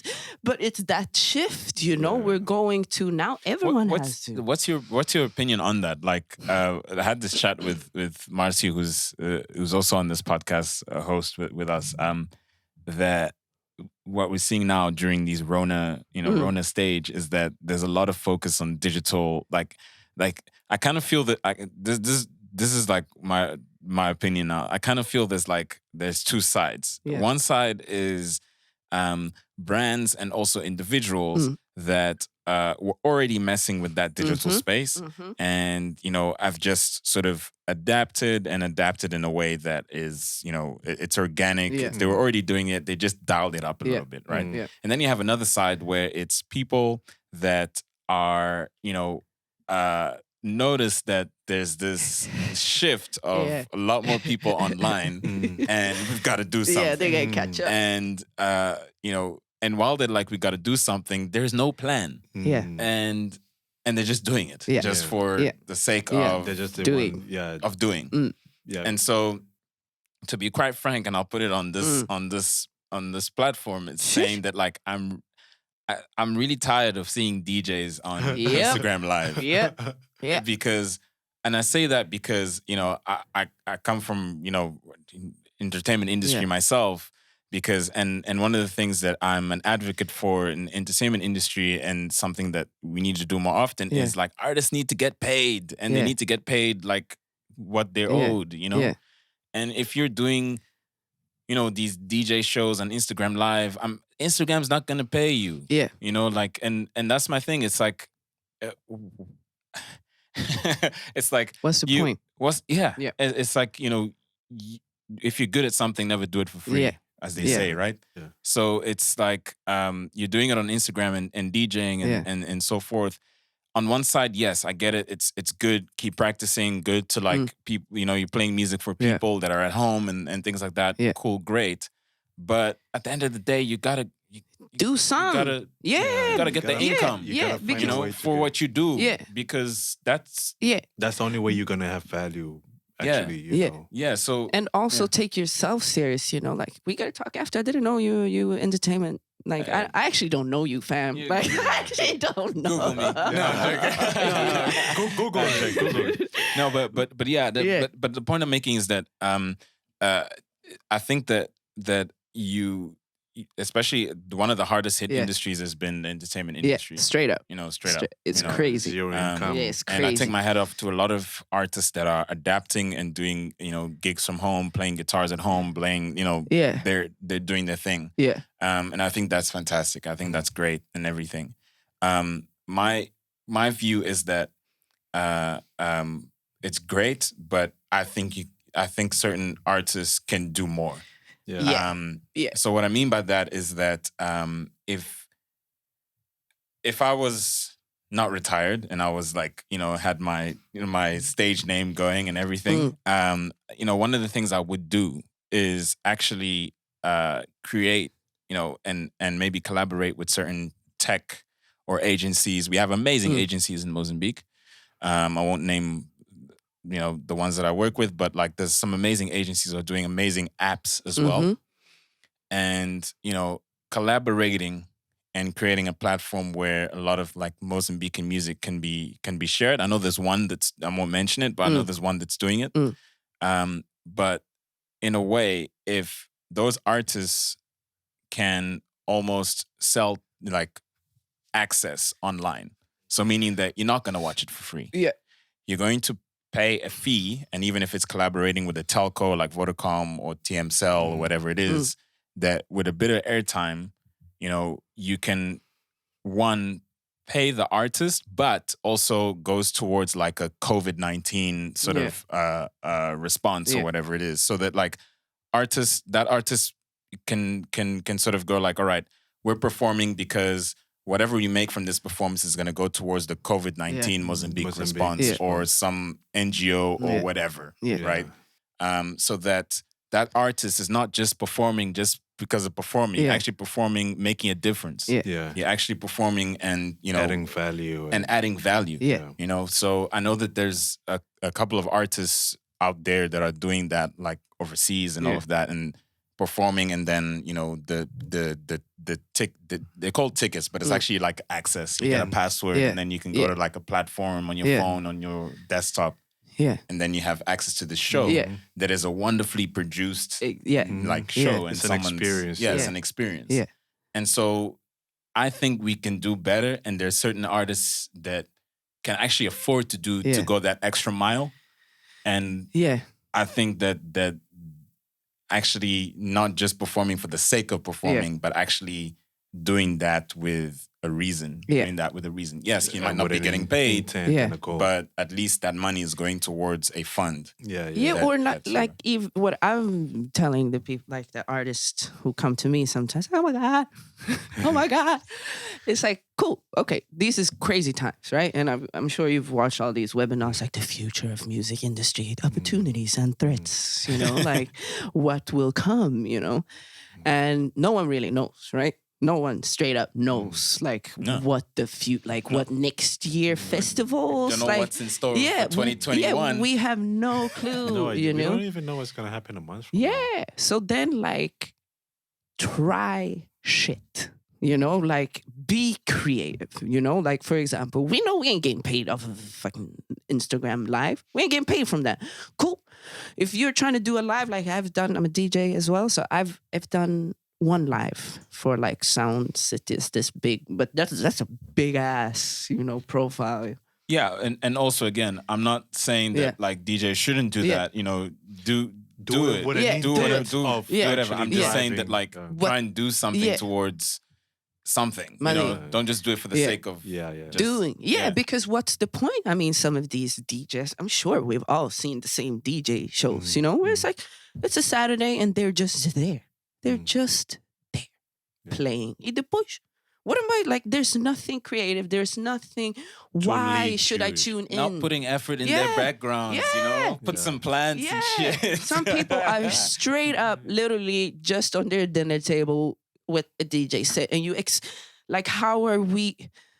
Why? Why should I tune in? What's excited about this? There's already millions of there's a YouTube videos. Because you're also competing. It's the noise. You need to compete to get the attention of people. And so if you're not going to put work in it, why should I tune in? Exactly. And then especially, you know, if you're not doing it, because that's the thing, you know, pre-Rona time. You know, it was before Rona, after Rona, BC. BC Corona, But you know, it was about the capital. So a lot of, you know, some of these events, you had to move inside the frame to even get the money, get the funding for some of these projects, you know. But now the cash is not there. So why are we playing inside the box still? Jump out, see what's happening, yo. Get like creative. OnlyFans. A lot of people are making people are DJing on OnlyFans. And that's no jokes, you know, like that's it. I actually did not know until this week that like OnlyFans like was for like DJs and other artists and not just for making dudes and what shit. is this? OnlyFans. But the thing is, OnlyFans, I've seen that. It's one thing. Yeah, I thought it was just like for nudes and shit. But I actually learned that like DJs I've been are on telling there. you, I didn't know. people are doing OnlyFans. I'm looking for a platform. to tutor and stuff like that. OnlyFans is basically like a website where you go and you create like your own account. Yeah. And you become like a content creator, right? And then you just you can link it to your PayPal. Yeah, you can link it to your PayPal. So people subscribe to get like, access. Monthly. Yeah.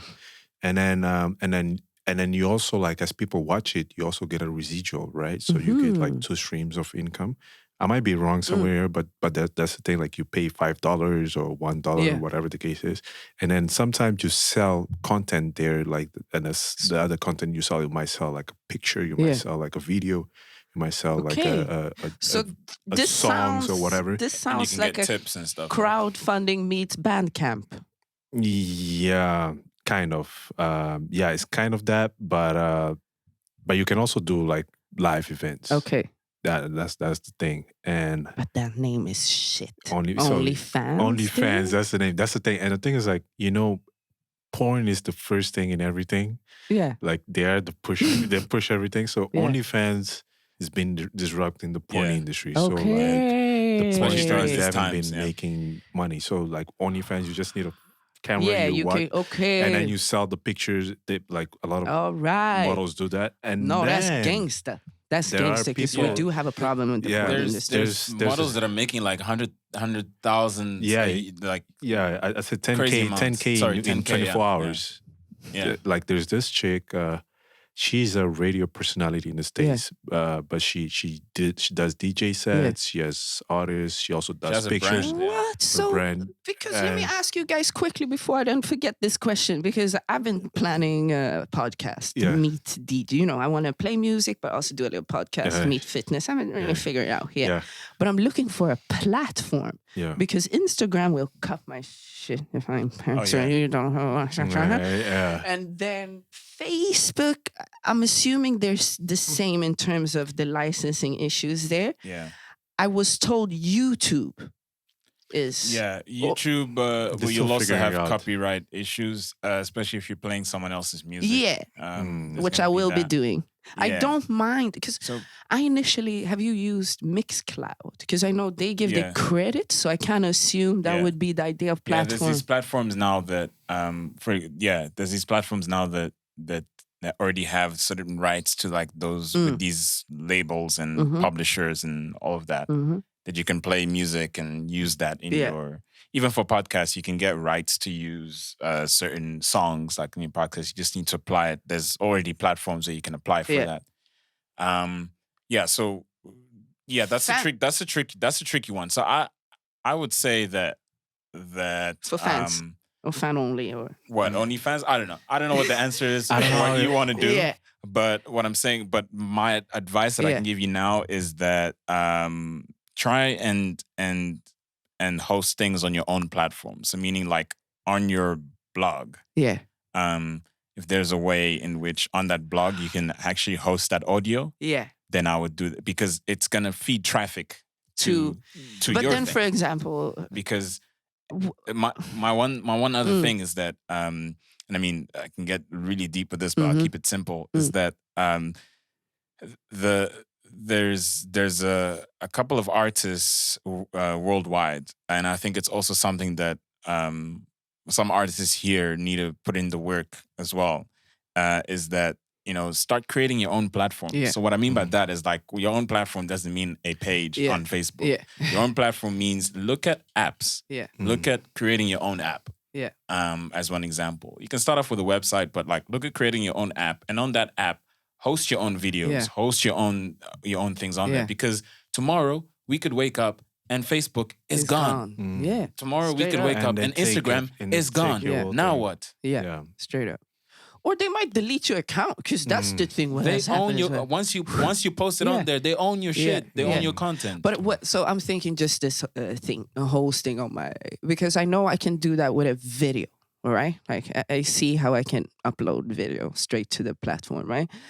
With audio now, like, because then I would have to make it convenient to be podcast listenable, because me as a podcast consumer, I rather just go to podcasts on my Apple and find. Yeah, you can put it there as well. Yeah. Okay. So I would recommend like just put it everywhere, but also host it on your own thing. Yeah.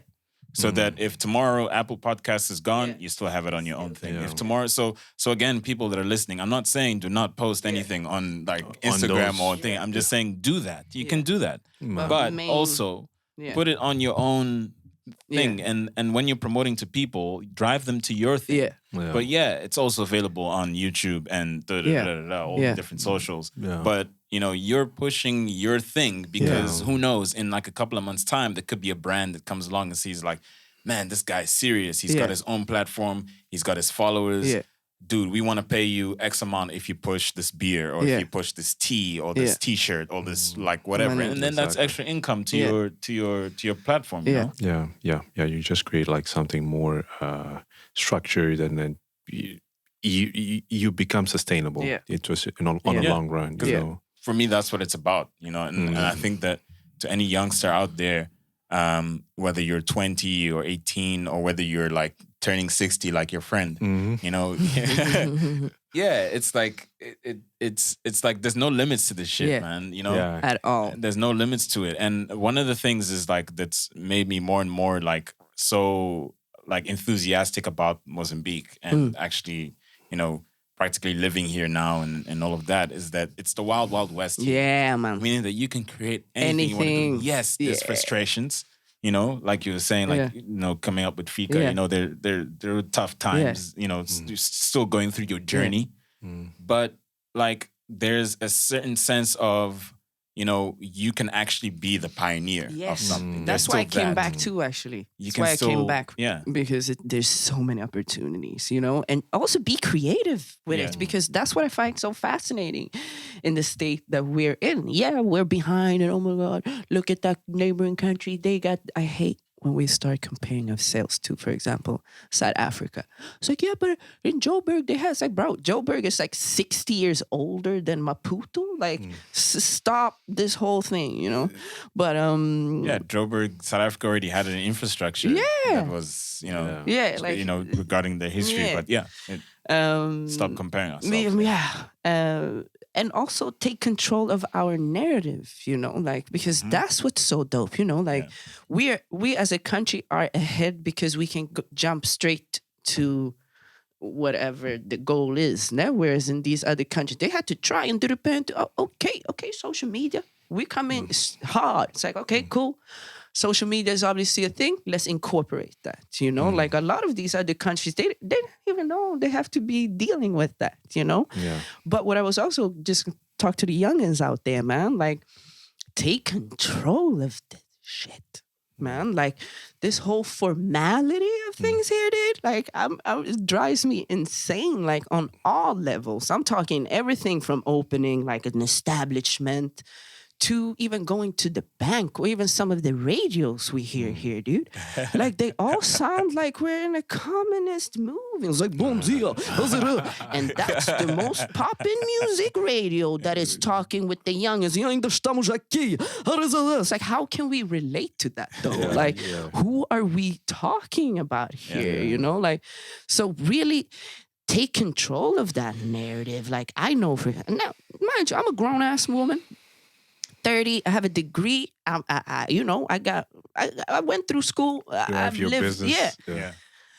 I can't even go to the bank and write in some of those forms, like straight up. Like I've asked the agents, I'm like, estou a pedir me ajudar aqui. Eu não estou nem estou a entender o que é para escrever o quê. I don't even think sometimes they understand. Yeah, and themselves. then I can't even put it in words, some of these things, because it's so formalized. So sometimes I'm there and they're like, mas tem que escrever right there in the bottom what this money is for and for what. And I'm like, but it's first of all, it's my money. Why I gotta explain myself?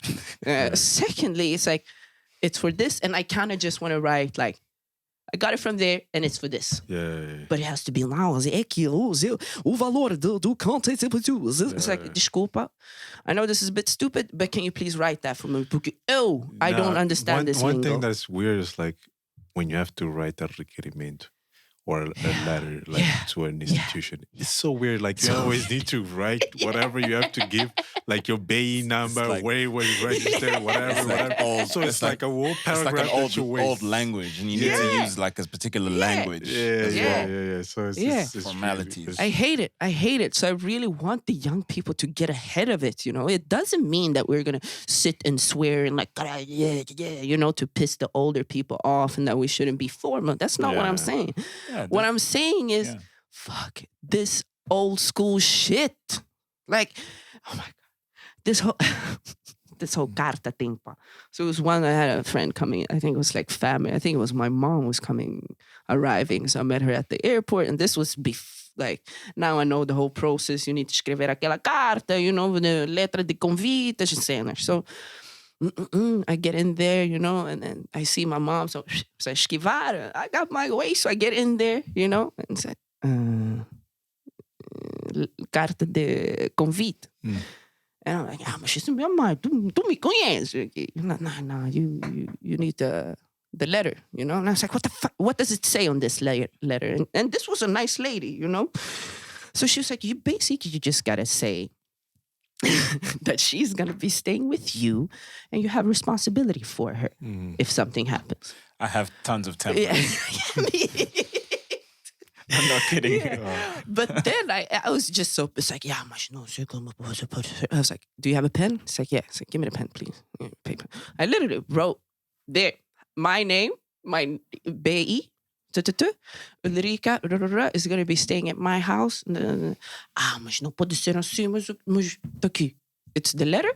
I've wrote that I'm going to be staying. You have my info here. What, assinatura, what else? Mas tá complicado você. Mas consegui, But it's crazy, dude. It's crazy because also what pisses me off with that is that, like, some of these people are lucky that I'm here on the ground, A lot of guests come to visit me, So imagine if they're coming to the border or like the airport. It's like letra de convite. And you're like, ideally, they should know this prior to your travels and make sure you can enter the country correctly, right? But just with other things, even like opening businesses, this alvará, even like, I have some worker that's like, senhora, preciso abrir conta no banco. I said, tá bom? What do you need from me? Contract. I was like, cool, tá aqui.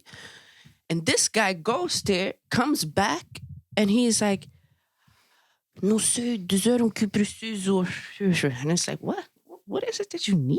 So both me and my sister, what the fuck is this? What is this? Like, let me show this paper. And this is a grown man's man, Doesn't have a bank card or anything.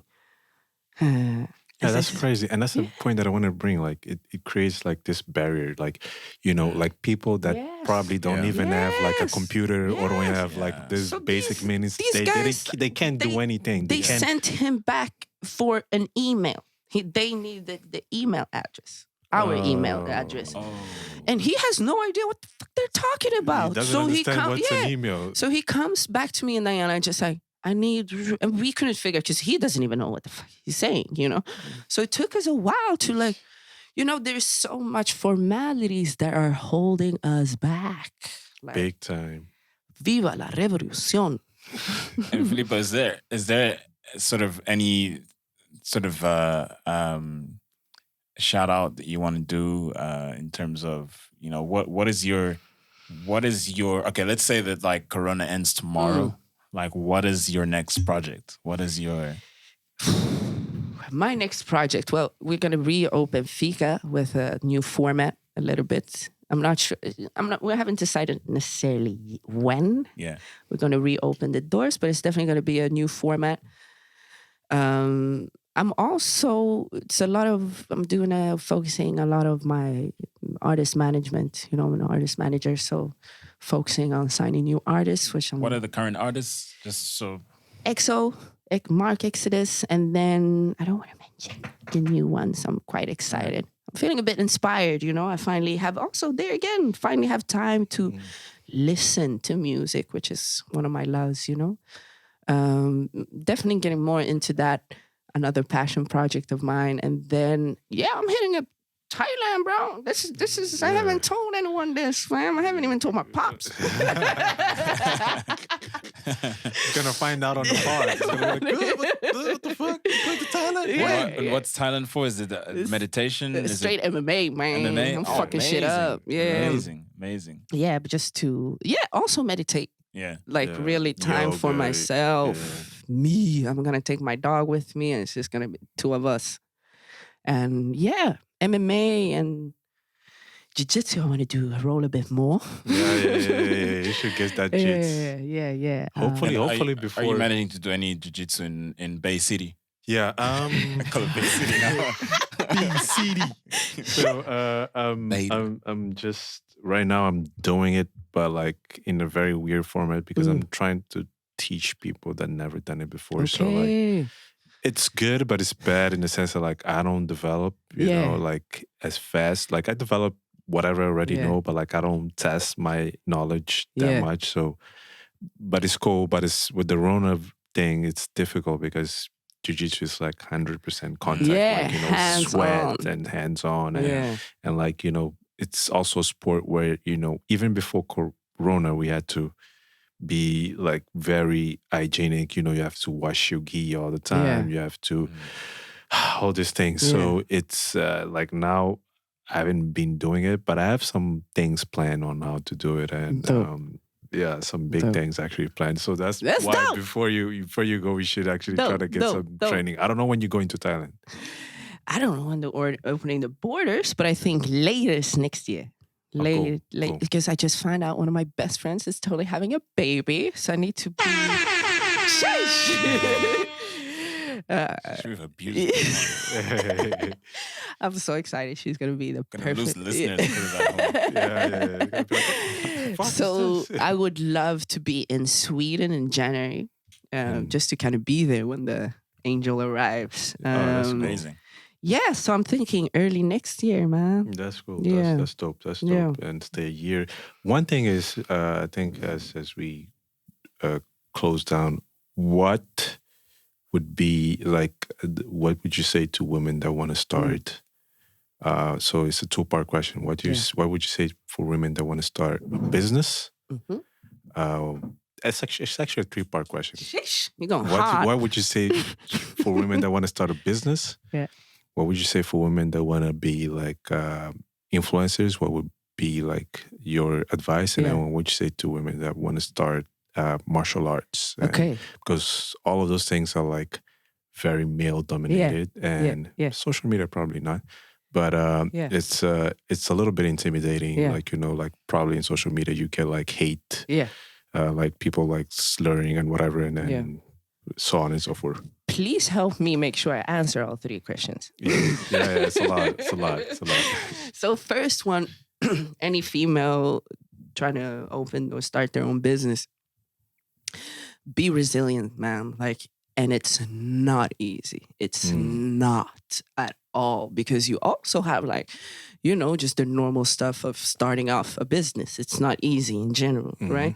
And then you also gotta convince people to take you serious. You know, if you're someone like me that looks 16, you know, like last year they gave me toys on the airplane, bro. Straight up.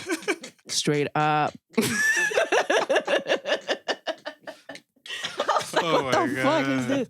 You know, so I mean, that's cool, because if you go to a hotel, you pay half. You know, that's but you know, like you always have to convince people to take you serious. You know, always, which is it's life. You know, so don't let that stop you, right? And also make sure you have. You know, they say, you know, how's that expression? Like, surround yourself with bosses if you're trying to be a boss. You gotta go. You gotta have some bosses around. Yeah, and that's straight up true, because not only because, you know, you become who you surround yourself with, you know, But also it's amazing to have people around you that you can lean on and check for, like, checkbacks, you know? Hey, I'm thinking this, da-da-da-da. Oh, no, that's dope. Because it's also quite easy with everything you do in general, like personal or other things. It's quite easy to get caught up in your mind. You know, like sometimes it's nice to kind of just step back and get another opinion from the side, you know, good or bad. Like even this whole thing was just giving yourself compliments, you know, like me and Daniela, my sister, we're trying to get better at it, you know, but like with this Fika thing, we have a year deep. I don't think not even once, none of us got a well done. You're killing it. You're doing well. Yo, that's major, you know? Yeah, you get the hype or whatever, but like in the business, like the back of house, essentially, it's not a lot of that happening, you know? So I think it's really important to have people that you can giving your flowers, but you can still smell them. Support system. Yeah, even if it's just like pat on the back, like keep going, like it doesn't mean that it's like capital or anything like that type of support. Exactly. Because it's also like I've had a few of those moments. All of a sudden you end up like at a homie's dinner, like you did a painting and you're at a table, you're looking around, it's like, whoa, all of us entrepreneurs, man. And it's an amazing vibe, you know, like you can really charge your batteries from that. Just like, cool. I'm going to keep it going. That's cool. In terms of social media for women, what would you give? Yeah, I mean, I would say don't go into that if you really don't have to. Like, absolutely, there's a lot of, I believe you need to be part of media and take part of information, you know.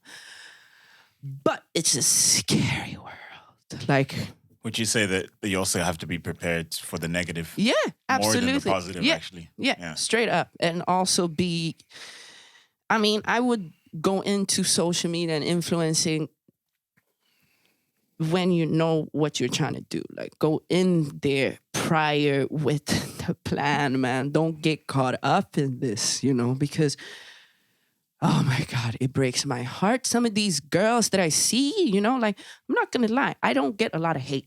I don't get a lot of haters. People might, like, I have some inappropriate comments here and there, but I don't get ridiculed, you know. You don't get the slides on DM? No. Yeah, my DM's popping. My DM's popping. But it's not a lot of hate. Like mean stuff. But I think it also has to do with the image I transmit. You know, I transmit the image. I don't give a fuck. I don't care. I don't care if you think I look fat. Like, that's not even on my level, you know? So it is real, but go in there with a focus, you know, and take it serious. Like, make a schedule, you know? Like, I have reminders for my sister that gave me that tip. Put reminders, like time to Instagram post, feed, and then you ideally have that post prepped in your note or whatever. It might even be on a draft on your Instagram already. Like, take it serious as a job, you know? That way you're going to keep your sanity, man, because it's, oh my God. Like, all these, like, really what hurts me the most at the moment is seeing these young girls. They're like 18, 20, and they're out here getting Botox. They're out here fake boobs. Like, bro, your body hasn't even finished growing, dude. Yeah. And you're putting all this synthetic shit. Yeah, like what's happened? What's gonna happen to that body, like in a couple of years? You know, because I just know myself. I'm 30 now. I think my body came into itself when I was like 26. Like, people, I'm losing the weight, and this is kind of like what my body is gonna look like, you know. But I mean, when I was young, fun fact, I hated wearing tight jeans up until I was 19. And that's me, you know? That's me, a gaja mais fudida da town. I don't shit what people say, you know? But I hated my thighs. Why? I hated they were fat. Oh, you thought you were fat? Yeah, okay. My thighs were fat. And I also grew up in a Swedish society where everyone is killing them thigh gaps, you know? Everyone got thigh gaps, you know? Didn't like the thickness. But yeah, I got past that when I was like 18, 19. And like I'm saying, that's me. Eu sou fodida, you know? Yeah. Sheesh. Exactly. Okay, I'm done now with that thing. So being just like, don't get caught up in that, because it's also just a moment in time, you know, like, are you really going to be the person that changed their whole life around because they said so on Instagram, B? Are you really going to die from a heart attack because you want fake boobs when you're 19? And you got it from some random, or you got your ass injections from, you know, these horror stories we hear that like, oh my God, the butt cheeks falls out. And it's just only for the booty. And it's only for the gram. It's only for the gram. And you're dying over this shit. You know, you're putting shit in your lips, man. And that's like a trend, man. Like, what are we doing? Fuck that. Because it's also like, is that the, I don't know, it's because I'm fucking old. I'm the 30s. It's crazy. 30s are lit. Yeah. Because it's also, I can't wait to have kids because I can't wait to be a proper role model, man. Yeah. Like, I can't wait because that's how I'm moving now. Like, I want my black belt because I'm going to be a black belt kicking ass mom. That's what I'm going to do. And my daughter's going to know that we as women can still kick ass and we ain't scared of shit. Yeah. But that's me. So imagine if I'm going to be injecting my lips with whatever the fuck that is. And that's what I'm going to be telling my kid too. Is that the person? Is that is that what you're trying to do, man? Yeah, is that like, the example you're trying to lead type of thing? Yeah. Like, it's pathetic, man. Like, so, yeah, be careful before you go in diving in that social media, man. And don't do anything dumb just for the likes, man. It's a it's a lot of pedophiles out there and scary people. Oh my God. Yeah. Like, it's a dark place, mate. Yeah, so it's a really it black really hole. is. Yeah, it really is. And don't fall for nothing. Don't fall for people, man. Like, I read this really powerful post the other day, man. We got to teach our kids to be able, we got to teach them that it's okay to stand out of the crowd. Yeah. For sure. For sure. There's eu não tô a tratar essas coisas, you do your thing, but that's not what I'm trying to do. What I'm trying to do. Yeah. I ain't trying to be. And it's okay that I'm not trying to do exactly. that. Yeah. And last one is, how do you feel like, how would you tell women to start martial arts and stuff like that? Because I feel like that's a very difficult thing. Yeah. I would advise any women, all of us, need to be doing martial arts, like straight up. Like, whether it is taekwondo, kickboxing, MMA, jiu-jitsu, Muay Thai, whatever. Like, personally, I'm a big fan of jiu-jitsu. Like, for everyone that doesn't necessarily know me, like, I'm a kickboxer champion. We got button on that one. We got kickboxing champion. We actually need two. Yeah. All of them. Even this one, Yeah. Make some noise. I love it. Yes. And then I got into jiu-jitsu last year, I think. Yeah. Early last year. Yeah, early last year. And I kind of got into it because I needed a new challenge, I tired of kicking ass. Yeah, tired of kicking ass and always kicking the same people's asses a little bit, And what I find fascinating with jiu-jitsu as a woman is that you learn what you need to know, babes. Yeah. All right? So if you girl out there, you know exactly what I'm talking about. Yeah. And it's all those because with martial arts in general, right? Like, what I found, why it was so powerful for me is that you really learn about your body and your capability, right? Like, you're fully aware of how far you can kick, how hard you can kick, where you can, like, you're fully aware of you as a being, right? Yeah. Like, and I'm sure you can agree to this, is that your posture even changes. Like, how you carry yourself in a room. When you're walking, I ain't scared of nobody, Yeah. And even your mindset changes. Like, you start looking at things from, like, a detached perspective. Yeah. Because I think it's because all of a sudden you're in control. You feel you're in control of your body, So just that in general is just amazing. Like I know now I actually check myself sometimes, when I walk in these dodgy areas and I'm like, no, I feel someone behind me, but I'm fully aware I can back kick the nigga. Yeah. If there's a problem, I know exactly where I'm going to land at, Yeah. and I know exactly what leg I'm going to be doing. Like I know it's just going to go if need be, right? Yeah. Jiu-jitsu now, on the other hand, that's for, I even told my mom, I was like, please, can you just do it, please? Yeah. Because you really learn to control what happens in your private space, in your personal space, because it is fucking overwhelming. Like some of these, when you sit, what's it called? I haven't been training for that. I don't even like remember on guard? Yeah. Yeah. Some of these on and off guard, right? Yeah. Which is, essentially they're sitting on top of you. Yeah. Like they're straight on top of you, and you got to keep your cool, because that's the most important thing, I think, in all these martial arts, is that you keeping you cool whatever happens, You're not going in shock mode, Like, of course, like, if someone fucking dares to slap me, let's play the fucking, my partner, abusive. A lot of these people, you get slapped and you go in shock and you have no idea what's happening. What am I doing? You might even flee, or you might freeze. Yeah. Or you might stay and you... Sadly, people, like women, get beaten to death by their partners, man. Yeah. Like, it's crazy, So I think that's most important, that you're in control when some of these things happen. And jiu-jitsu, it's made for the smaller person, and we are usually the smaller people in the situations, Yeah.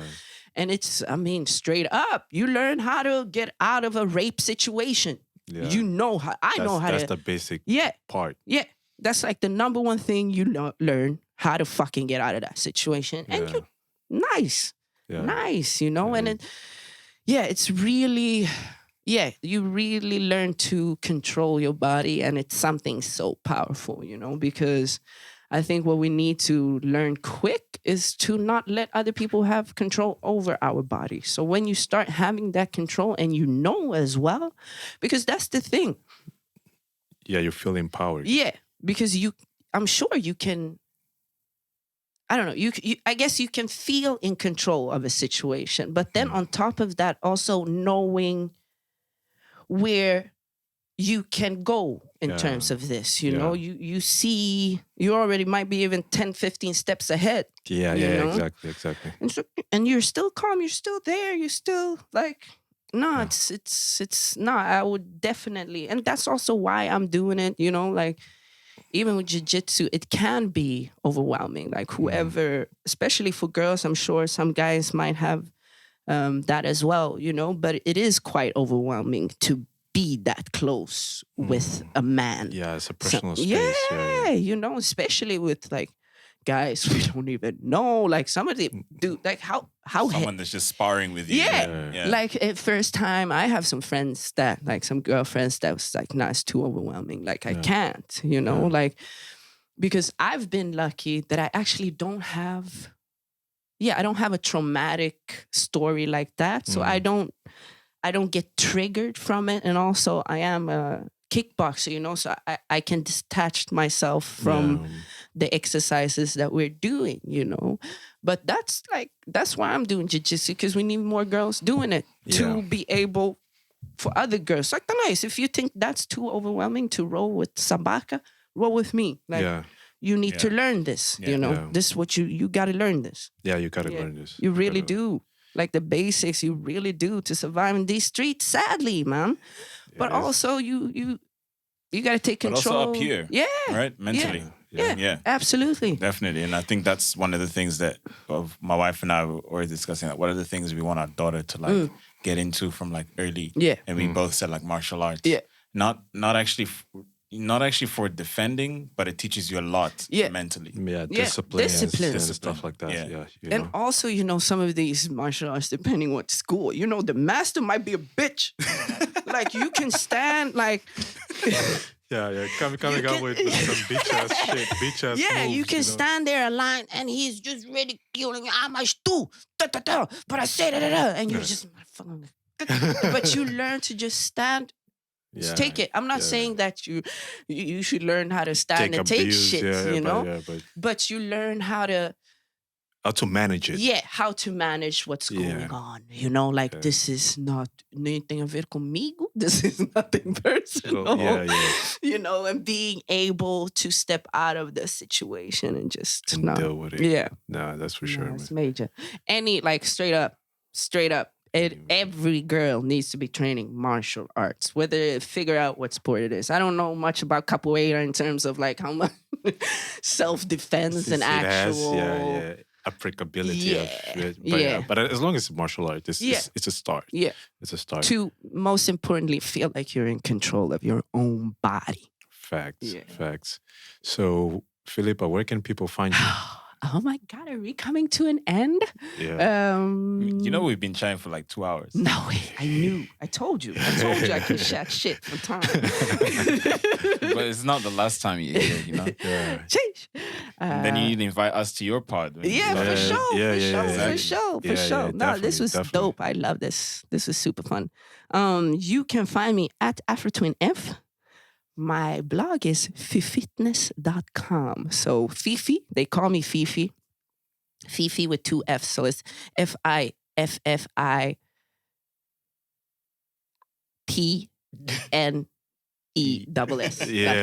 I'm dyslexic, remember. But we're gonna put it on the.